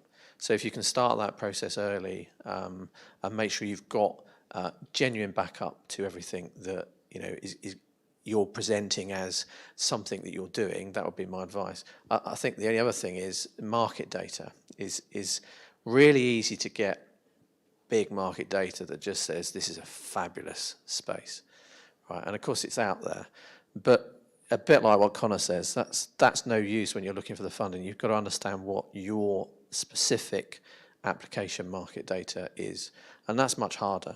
So you're digging down into subsectors and things like that to try and understand what that market looks like. That's pretty difficult, and generally those reports that everyone offers you for like 5K are quite high level, and they'll give you a great reference point, but it's understanding that detailed market that I think comes tricky sometimes. How did you do that then? Well, in the start, I mean, we've always had strong client engagement right from the outset. So that allows us to get an insight into the market that you won't even get from those reports. So that's one way of doing it. We've commissioned, you know, specialised reports into the sectors that we're doing. But we also rely on people like Faraday providing some fantastic subsector data. So we started before Faraday, I should add, so it didn't exist. But subsequent to that, you know, that sort of government intervention has helped massively. That's good to hear. And for those in the audience, I think you're talking about some of the Faraday Institution work, for example, and some of the work we've done. But actually, Lauren's here. And Lauren has just completed a study as well into investment in the battery space. So do you want to tell us what that is and why that study came about? Sure. So the Green Finance Institute is all about looking at how finance can enable the transition to net zero. So I lead a program on transport, and as part of that, we've done some work looking at batteries and the supply chain that sits around that, and the opportunity that the UK has to establish a leading battery sector. So we put out a report 2 months ago now called Powering the Drive to Net Zero, I think it was called, and that talked about some of the barriers faced by companies looking for finance and the barriers that actually investors face when they're looking to invest in this sector. And that was things like a lack of understanding of the sector and just not knowing actually what was in it, what the different technologies are, how they play into each other, what that means for obsolescence risk actually. So, you know, is it a solid state batteries coming on? Does that mean I shouldn't invest in lithium because it will be redundant in 5 years' time and my investment will be worthless? So one of the big barriers we found was that lack of education, which actually is something I think Tony mentioned this morning in your talk. Also the fear then of revenue risk and actually what will those revenues look like, because have these companies got customers that they're going to be able to sell their products to? What's the sort of revenue profiles look like? So a number of barriers we found, but we've gone a little bit further than that and also tried to identify some solutions as well, which will hopefully help to overcome those barriers, and that's the bit we're working on now. So I think I'm right in saying that your report also identifies those stages that Kevin was referring to earlier as well. And we're having a good chat about how some of those stages might be easier, might be harder. Which of those that your report's highlighted in particular? Yeah, so I think there's probably two stages that we call them both the valley of death. I think there's probably two valleys of death, and I know Kevin was on our early workshops and helped us identify those, but there's one, I think, from startup to scale up. So when you really are looking for a lot more capital, but actually the sort of capital that you're after hasn't got the risk profile that maybe your business has at the moment. So there's that real mismatch between risk profile and the revenues that you're going to make and technology readiness. And then when you're coming out of that scale up and into kind of really large, you know, you're looking for real institutional investor money, which is much lower risk, but, you know, you've still not got tried and tested revenues and data that supports what those revenues are going to look like into the future. So it's a bit of a chicken and egg situation that I think we found, that you almost need a company looking for investment needs some offtake, but you can't get the offtake until you can prove you can manufacture at that scale. So how do you overcome that gap? So Kevin's smiling at me. Sorry, Connor. We'll come to you in a moment. I guess, you know, you've been through some of this and this chicken and egg. And yeah, I mean, you did have long flowing locks when I first met you, and you've obviously been pulling it out as we've been going over the last 5 years. I'm not sure I've ever had long flowing locks, but in that process, you know, what for you has helped you get through to where you are today? Yeah. Because it's an impressive growth. It's a good question. So, I mean, I didn't really say anything about anti-power. We're a cell manufacturer, just to put some context around that, based in the north coast of Scotland, but primarily looking at bringing new products to the market. Got to stand outside. Lauren's right. There's been, on our journey, there's been two more challenging phases. I think the first one on that scale up, in our particular case, we've always had a production facility.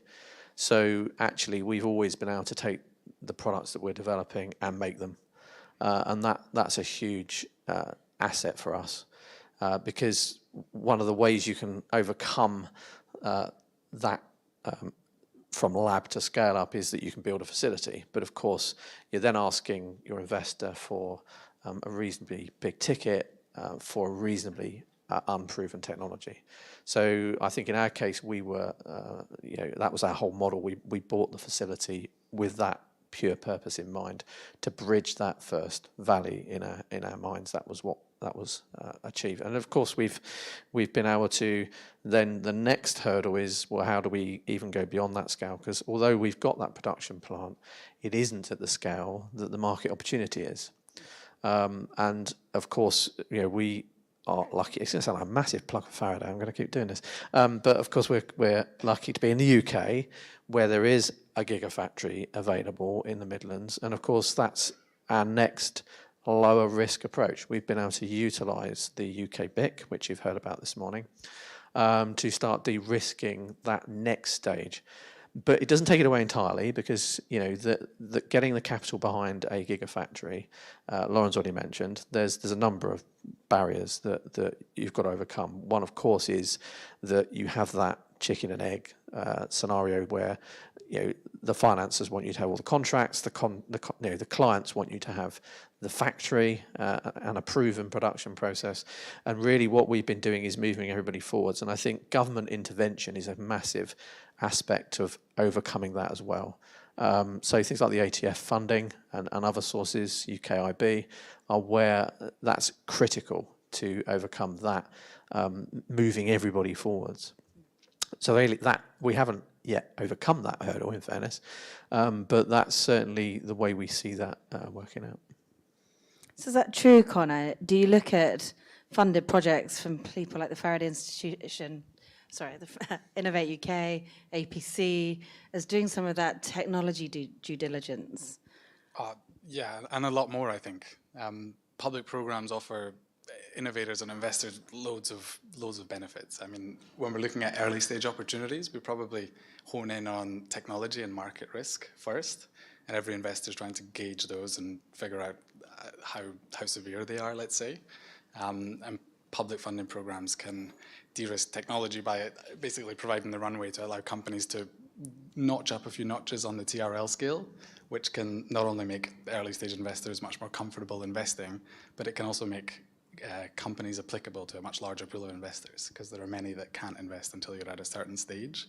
And then on the market side of things, I think they offer a really good opportunity to work with more established players in the market, which can just bring credibility. You say you're working with X PLC and they've really enjoyed the collaboration and want to continue it. That gives investors a lot of confidence that you're doing something worthwhile that might impact the market in a positive way. So for the last 5 years, we've been looking and talking to investors. Yeah. I still have this question, and actually it's Kevin that sort of put it into my head earlier, so I'm going to put you on the spot. Sure. Why would you invest in an Ampty Power and a battery company as an investor, and why not a fintech that's fast and quick and cheap? And why are you there? Because we talk about green investors, Yeah. and there's a lot of people who call themselves green investors. There seems to be something coming around this green investment. Why? Fortunately, that doesn't put me on the spot at all, really. I mean, so for us, economic returns is front and center, but at least as important as that are emissions abatement, basically. So we can't invest in companies unless we get ourselves comfortable that they're going to abate a certain quantity of greenhouse gas emissions. At scale, we don't need them to do it next week or anything like that, but we go to the lengths of engaging and commissioning independent experts to review climate assessment reports, to basically give their opinion on whether companies are being ambitious, just about right, or cautious on the quantity of greenhouse gas emissions they're going to abate. So for us, it's really critical. It's item number one in our investment recommendation is greenhouse gas emission abatement. So for us, we can't invest in fintechs. We have to go to. So you're also asking them due diligence on actually how green their credentials are and are going to be in the future. Yeah, exactly. And Lauren, is that something you guys are seeing too? Yeah, definitely. I think there's a wall of capital that wants to transition into supporting the transition to net zero. So we're increasingly seeing investor appetite in doing that. How can they support that transition? Because long term, that's where the growth is, and the money will follow where the returns are going to be. And you look forward a few years, there shouldn't be, or there won't be, the returns in diesel and petrol vehicles because they can't be sold. So, all these companies who have got investments today in existing technology that's harmful to the environment needs to transition away from that. And we're seeing that across a number of different sectors of the economy, not just transport. And we're seeing that in the private sector as well as sort of public policy. Definitely seeing that in the private sector, yeah. And I think partly that's driven by shareholders wanting that and demanding it. You're seeing people wanting their pensions moved into investments that are supporting a sustainable economy going forward, because we all just need to do the right thing. Okay. And the returns are there. It's not just about doing the right thing. The returns are there. Great. Okay. So, Kevin, is that the experience you get? I think that's been a growing experience. When we started, I think financial return was pretty much the core rationale that investment was made on. But I think as time has gone on, we've definitely seen ESG type investment, so that's environment, social governance type investment come on strongly, particularly, as you rightly say, and Connor said, in there's all sorts of public companies that want to make sure that they are part of that transition, some because they have to be, and some because they want that ESG side to be a strong part of their brand. Now we're in the environmental part of that, so we fit very neatly into ESG investment opportunities, and we have seen that growing. So yes, I'd agree that is something that's transitioning. That still doesn't make it simple, because it is a capital intensive market that we're in. But nonetheless, had I've looked to build a gigafactory on day one back in 2013 when we founded the company, I think the appetite would have been a lot less than it is right now. So we're seeing a lot more appetite in that sense. So how do we accelerate it? What can we do? It keeps us awake in the Faraday Battery Challenge. What is it that you would like to see, Kevin, in terms of what we're doing and what we're doing next? There has been a piece on investment education, I think, that Faraday and others have been running. And of course, just the sheer scale of the market opportunity and all of the publicity and marketing that goes with that has meant that, again, I think when we first started, that our discussions with investors, it was a very different discussion. We were doing the education as we went through that pitch. Whereas now we meet investors that are very aware of the environment. And I think that's really been number one thing that we've had to do. Now, that doesn't mean it stopped, because I think there's a lot more investment opportunity than is educated. So I think that education piece is something to massively continue. So events like this and others, where we really do help that understanding of why this is a fantastic space to invest in, of course I would say that, is really important. So Lauren, same question to you. What would you see if you were sat in the Faraday Battery Challenge as your priority to accelerate that private investor commitment to the area? I think education is a big thing, and one of the things we're looking at doing is a sort of handbook or toolkit for investors to make them more aware of the opportunity that's here. I think also linked to that actually is making sure that these investments can be tagged as green, so working it into the work that's being done at the moment on the UK green taxonomy. And I think also linked to that actually is battery passports. So I think in terms of the battery passports, when those are being developed, and I know they're being worked on across Europe at the moment, how do we make sure that those battery passports are also fit for investors to kind of link into, to make sure that they can see and prove that this is an ESG type investment? So I think, knowledge, the sort of the tagging of information, I guess, and the, where that's coming from. The other thing that we're really keen to look at is how the public funding can be used in a different way to de-risk private investment and help it cross over that gap. So rather than just giving out grants, what else can they do with their money that perhaps guarantees revenues or works as like an offtake guarantee mechanism that can maybe help catalyse some of that private investment and de-risk that larger scale investment that's coming in. So. Okay, so Connor, what are the do's and don'ts of talking to you then? Because it sounds like that's a huge. We've gone from not only needing really great financials, we now have really great financials and be able to prove that we're saving the planet. Is that about it? Those are definitely two big things. I guess you're talking about when we talk to companies initially, what they need to convey. I mean, I don't envy companies at all. It's an incredibly difficult thing to do, cram in all of the information cram in all of the information that investors want to hear and deliver it to them in half an hour or an hour. And then I think if you look at deep tech hardware businesses, that adds another layer of complexity.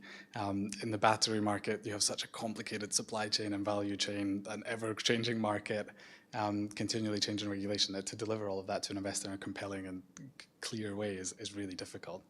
But for me, what I think I'm looking for, and other investors will be different, so take this with a pinch of salt, but is to really quickly define the problem that you're solving, be clear about that, and then quickly on this slide deck again, tell me why it's a really good solution to that problem. What value is it going to unlock for your customers or for the market in general, the kind of efficiencies it's going to enable. And if you do that in the first meeting, I think that should whet an investor's appetite and get them interested. If you do that in a really communicable way, hopefully they can then socialize that with other investors or the rest of their team quite easily. If you communicate the benefits clearly. And for us, yeah, if you quantify the emissions abatement, that really helps us. Then we can talk about that internally. It's not a benchmark. We're not only looking at, in our pipeline, the top company based on emissions, but it certainly helps if we can say, this is millions of tons. It's a really worthwhile climate opportunity, basically. So once you actually invest into that company, say they've managed to just impress you enough that you want to invest, what can they expect from you? What is it you bring to that, that investment? Is it just here's some money, here's a check, or do you look to be sort of involved? Definitely the latter. So we're looking to be a very active investor. All of our partners have had more than a decade. I think some of my colleagues would quantify this in how many decades, but it's a big number. Beverly, our managing partner, has been working in the space for over 15 years. She's supported hundreds of clean tech, climate tech SMEs. So the networks are really strong, which helps. And then on top of that, which I think is fairly unique to our fund, we've set aside a portion of our management fee specifically to pay for support for our companies that can be delivered in a way that's kind of project driven. So if our companies identify a smaller piece of work that would be really useful for them to get the insight from, but it doesn't make sense to hire employees and have lots of overhead just to deliver that piece of work, we'll pay for it for them. And I'm not sure, I can be corrected, but I'm not sure if there's any other funds out there that have that kind of model. So that's a big part. What is it why do you do that? What's the... We just think it's an efficient way of progressing businesses. So we can, Success. They don't have to hire people to do this, and it doesn't need to be part of the investment we give them that goes. So it's usually kind of less than £50,000 projects or so. But it can really help with just route to market, defining your route to market plan or market entry strategy or supply chain, getting manufacturing readiness as well is a big one we're quite often focused on, or even IP protection. These kinds of things are all things that you can do in small pieces of work, but can add a lot of value in a short period of time and for not too much expense. Excellent. So Lauren, is that something most investors you could expect from them, or? Not something I've seen or come across before, but it sounds good. And I guess if it's, it's all about ultimately increasing the profitability of that business, which gives you the return on the investment that you're looking for when you invest, I guess, and your exit strategy secures your exit strategy as they move on to the next stage of their investment. So makes sense, not something I've seen that widely. Okay, so Kevin, let's talk about your investors. What is it you get from them? What have they brought to the party? Well, now we're a PLC, it's a very different space. So, that's just a publicly traded company. So it's a very different environment on who your investors are. And I don't know them all. Sometimes they're behind different nominee accounts. So it isn't something that we necessarily look at from that perspective. But I think in the early stages, it was a very different scenario. It wasn't just the financial. Of course, it's pretty much mostly what it is, don't get me wrong. But we did get a lot of strategic links from our investment as well. Some of them were already invested in the space, introductions, they had different technologies that we were interested in. So those early investments were not purely financial. We got quite a lot more from them. But as becoming a PLC, it's a very different space. Were there any of them that didn't fit, that you didn't go through? Have we turned an investor down? Yeah, have you turned an investor down? So there is a diligence process you have to go through about where the source of the funds are and that side of things. But most of our funding has come from the UK, so we haven't really come across a scenario where that has been necessary. And there is in the early stages of a company, my advice is always, if there's cash on the table, then you would be sensible to take it. Okay, so fair play. So my answer would be not really. Yeah. No, that makes sense. So in terms of your management team, and you've been a chief exec for a long time with AMP2, what is it that you think you do that attracts investors? Is there a way, is there a mindset, is there something that you think works better? Is it because you're technically the best technical person in the company? Is it because you have the ability to connect with them? What is it that is that X factor? If I'm the best technical person in the company, we've got some problems. So I would I like Friday afternoon. suggest that is not the answer. Look, I think it comes down a little bit to the points Connor made right at the start, that you've got quite a complicated situation with highly coupled activities going on. You've got to boil that down to a very simple message, a very succinct message, and be passionate and engaging. And surrounded by scientists, then that can do the job and deliver it, with a management team that have a reputation for that as well. So for me, I think it was in part the people in the business that really helped to sell this, and in my case, I'm just that spokesperson for it, the ambassador for it. So without that, I couldn't do this. Okay, so Lauren, we were talking about that we need to educate investors. Do we not also need, I don't know, a better way of matchmaking between companies looking for money? Maybe a Tinder, I don't know, for investors in battery? Funnily enough, when we did the workshops last year, that's what we sort of called it. That was the working name for our investor showcase. It was Tinder for the battery sector. So answers on a postcard for something better than that. But I think there is a way. There could be a way to do that kind of filtering down and make sure you're putting the right companies in front of the right investors, because I think it's the old, you've got to kiss a lot of frogs before you find your prince, and that's very time consuming on both sides, both the investors having to sit through pitches that maybe aren't that relevant, and in companies looking for investment that are pitching to the wrong people. So I do think there is something in a solution that's maybe like a decision tree or some sort of algorithm that does try and match the companies who are looking for investment,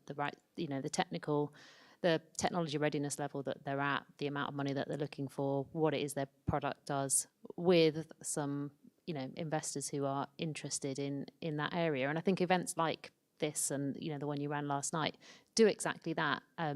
But is there a way you could sort of pre-filter some of that online or something first? But I think what it does come down to is people do invest in people. So, although you might not say you've got the X factor, I think it does probably come down to your ability to communicate and tell your story and really kind of, bring to life what it is you do within your business, because you're not investing in a piece of paper, you're investing in a person and their ability to successfully run that business and deliver on what they've promised. Okay, Connor, for you, one of the things we struggle with, we can talk technical, right? We can talk BMS, we can talk cell chemistries, we can talk next gen. We've been doing it all afternoon. It's a lovely thing to do. When it comes to the way you look at what you're investing in, are there themes, are there ways you describe it that are different to the way, we segment everything up technically?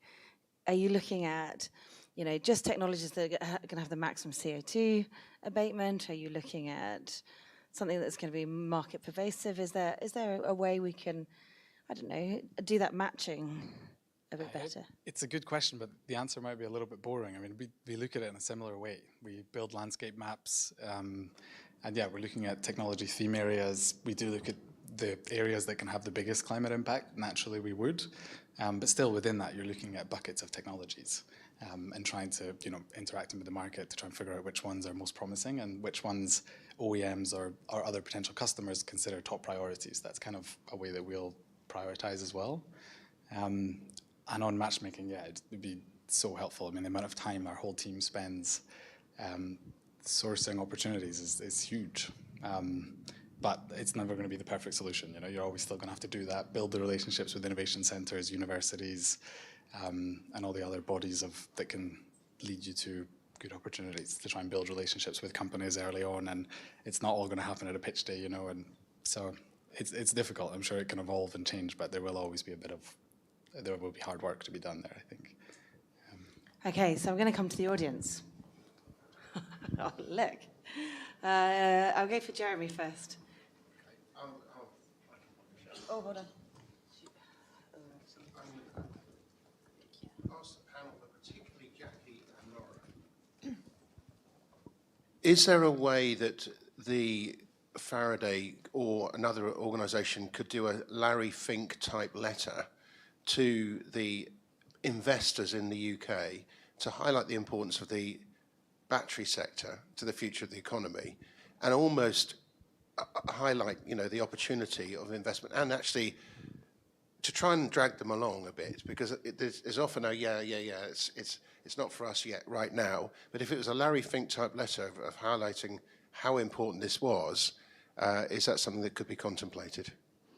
Yeah, I think it probably could. I mean, in a way, that's what our report tried to do, but maybe it's a little bit long, rather a bit longer than a letter. But perhaps we can think about condensing that down into a letter. But yeah, the purpose of our report was really primarily aimed at investors and in telling them about this sector and the size of the opportunity, and the fact that the opportunity isn't just what they see in the papers around gigafactories. It's about the whole supply chain that needs to sit around that and be built up in parallel, you know, whether that's cathode manufacturers, anode manufacturers, recycling at the other end. You know, it's not just the kind of the sexy stuff that gets the headlines, it's everything else that needs to be built up in parallel. So I think from our point of view, you know, the really brilliant people in the technical subgroup of the Auto Council who had the moment that Tony described earlier when they worked out that actually they were never going to meet the climate change targets if they carried on their flight path. I think when they sort of got that £246 million programme sort of together and announced, I think what we've been doing, the way we do that is when we announced that it was going up to 318, when we announced it was going to 330, when we, you know, and hopefully very soon you might hear some really great news or not. You can never know with this government, but that's really where we have played that ball. It's like if we can get announced a big extension and a significant cash injection, it's probably the real way government in this sector marks its direction. They can say all these things and they could write the letters, but actually it's when they put money to it that actually I think is probably the thing that settles down in investors in particular in terms of commitment from government. Yeah. Show me the money. That sounds good.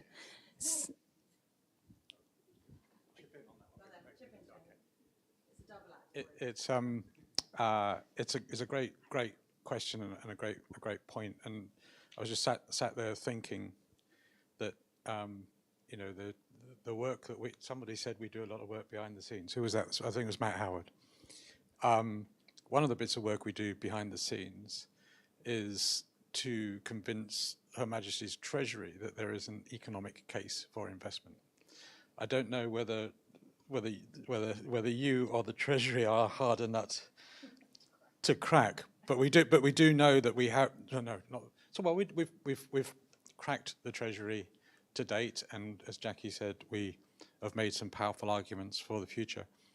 So the thought comes that of all of that evidence, and some of that is you know, some pretty detailed macroeconomic arguments that we have to make to the Treasury, that we might be able to boil that down, perhaps with some data as well that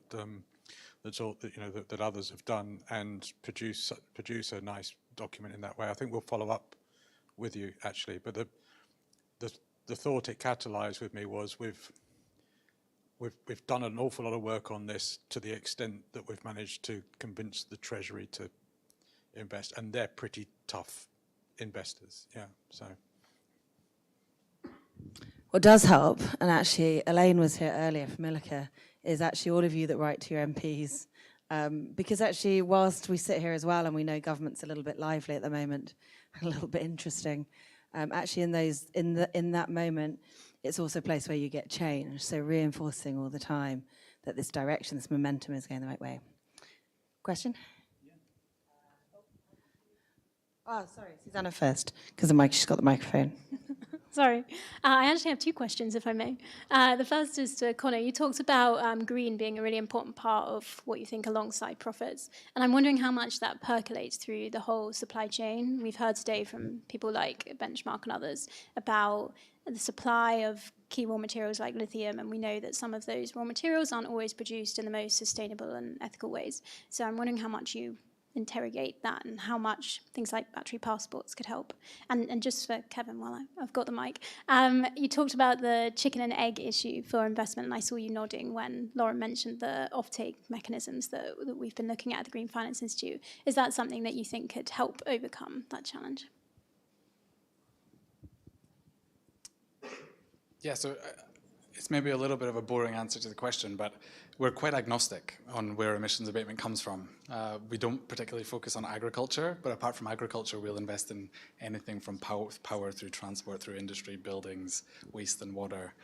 So we're not too picky. As long as the abatement potential is high, we'll consider it. And like I said, we'll always get to go through this climate assessment report process where we kind of do a self-assessment working with the company, and then we get that independently validated either by an academic or someone from industry that's particularly well suited to say it. So absolutely, supply chain's in scope. Anything throughout the battery value chain is in scope if it has a big enough impact, basically. And so the answer is yes, anything that de-risks an investor perspective on coming in on a factory or anything really is of course a good thing. So we mentioned some of those. The government intervention funding directly through things like ATF is probably the biggest aspect, but everything that then goes with that, skills training, guarantees, all those things are hugely supportive and take risk down in the minds of the investor. Certainly that's my experience. One last question, because we are at time. Yeah, okay, so I think it's great. Nexion's been working on silicon anode materials for nearly 15 years, spun out of Imperial. We've had a lot of benefits from Faraday. I think it's a great initiative.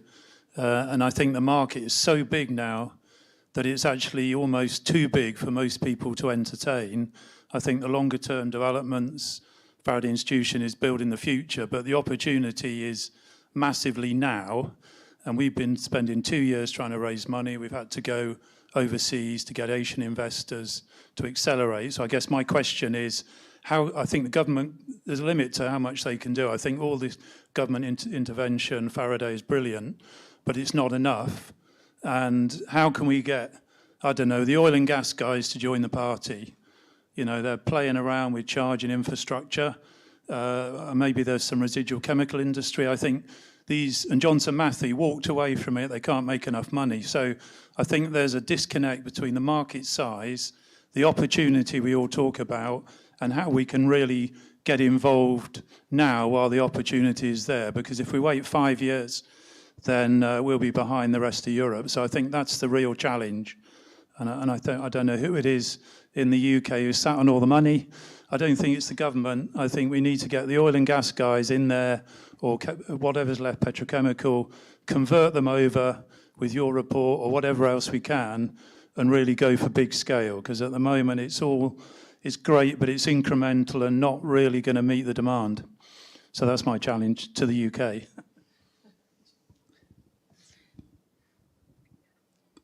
So fortunately it's 4 o'clock, so you're out of time. Genuinely, I guess that's a question for all of us, and it's a pretty rhetorical one, but it is one that I think we're all up for the challenge on. And I'll let these guys have one last word before we head into drinks, before we go. Just thinking on what is it they'd like to see over the next 6 to 12 months that gets us that leap forward from the private investor space. So Connor. I might dodge the question a little bit, actually, not because you have a train to catch, but we're focused on the early stages. So when we're talking about getting up to scale, we can support businesses through seed, Series A, and then we're kind of looking for bigger institutional pools of capital to come in at that point, and hopefully we've done a good job of de-risking it for them and getting businesses to that stage. But maybe the others have more pertinent points to make on that. I think that's why we're looking at mechanisms that perhaps the government funding can be used more smartly, so it crowds in that private capital at scale. So rather than grants, how can they use it to guarantee it, and then put a smaller amount in? I think at the moment with the state the sector's in, or the time and the kind of what's the word I'm looking for? The moment that it's in. We still need some of that government funding, but there's no one silver bullet, I don't think. There's lots of things that need to happen. It's education, it's government setting policy to say, actually, this is here, and sending the right demand signals. It's companies kind of working together and sharing information about where this is going. I just don't think there's one single answer, but it's definitely something that we're looking at and really conscious of, because that window of opportunity is closing, and it's closing quickly. I'm with you, Bill. I'm absolutely with you. So what can I say? I'm on your side. There does need to be more investment, and unlocking that private investment is absolutely key. And someone's given me a microphone for some reason. So yeah, so really great question actually. And so my question was going to be, how can we unlock the wall of cash? We've got Nexion, who a company that we work with for some time, brilliant potential, and as they've said, they've had to go elsewhere for the serious money, and I think we need to work out, how we urgently change that situation. I'll leave you one final cut, because I have got to go and catch a train. But my two colleagues are here and aren't rushing off, and Susanna just there is our battery lead, so she can take any follow-up conversations and questions. Okay, so we've made a note. Nexion, we need to sort out an opportunity for you on the big scale, right? So it's 4:00. It's Friday afternoon, and I understand there's drinks next door. Nicoletta, is there anything else I need to say? Yeah, I think. So just 1 second. So thank you. Hold on. Thank you, Lauren. Off you go. It's like Annika Rice. Yeah, we'll all jog you out. And thank you guys for such a great panel. Really appreciate it.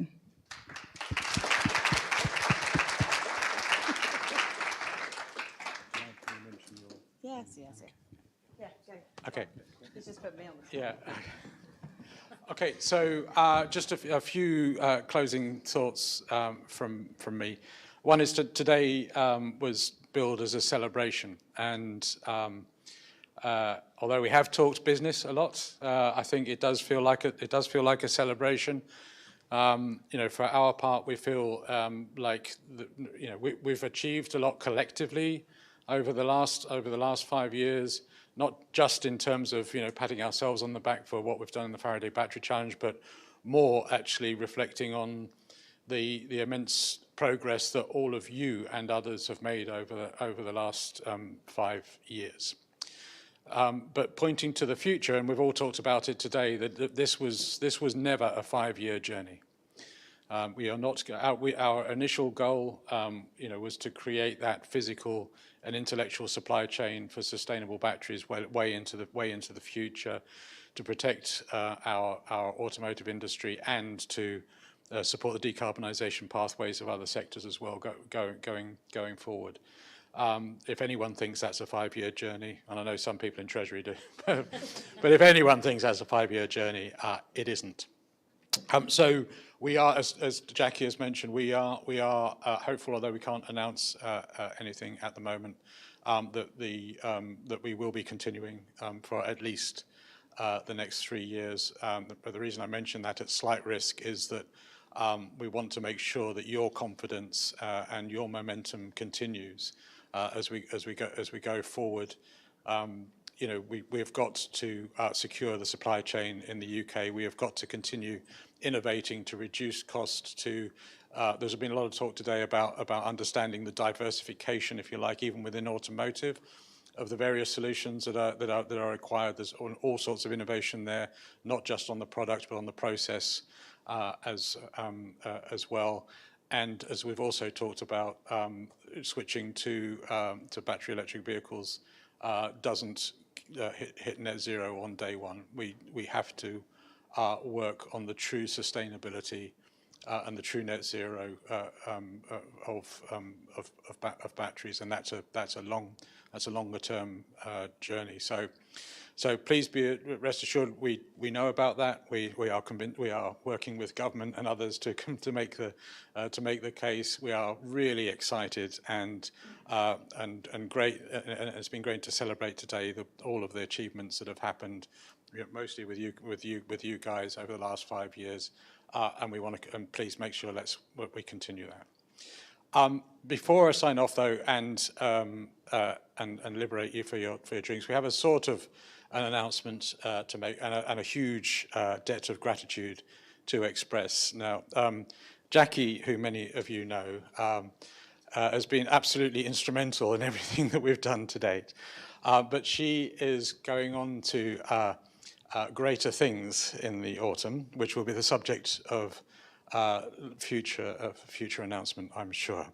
But we can't finish today, and we certainly can't have a drink without recognizing the fact that Jackie and Catherine Magny, who worked with Jackie, got the whole Faraday Battery Challenge out of the ground. All I did was turn up in April 2018 after most of hard work has been done. Spent most of the money by then. Yeah, you committed a fair whack of it, that's for sure. But seriously, the speed at which the program got stood up, it was, I think the business case was written around about March of 2017. Most of the elements were out of the ground by the autumn of that year. I was in industry at the time. Jackie and Catherine were absolutely instrumental in getting that out of the ground. We talked about UK BIC, for example, being 3 years ahead of the competition. We wouldn't be 3 years ahead of the competition if these guys hadn't stood that up. And Jackie, so notwithstanding all of that bit about getting it out of the ground, your continuous contribution over the last 5 years has been absolutely outstanding. And I think we all must just big standing ovation, please. Do that. Yeah, come on. Thank you, guys.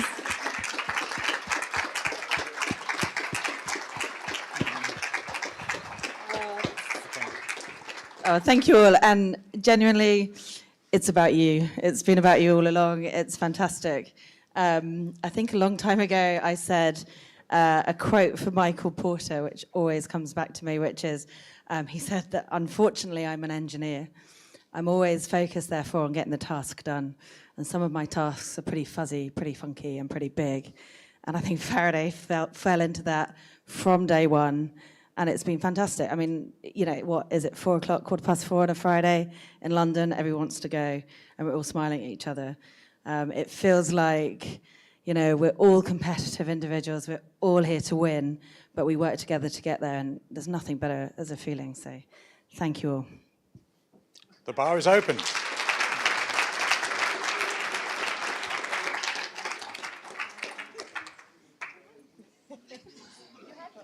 Cry on a Friday.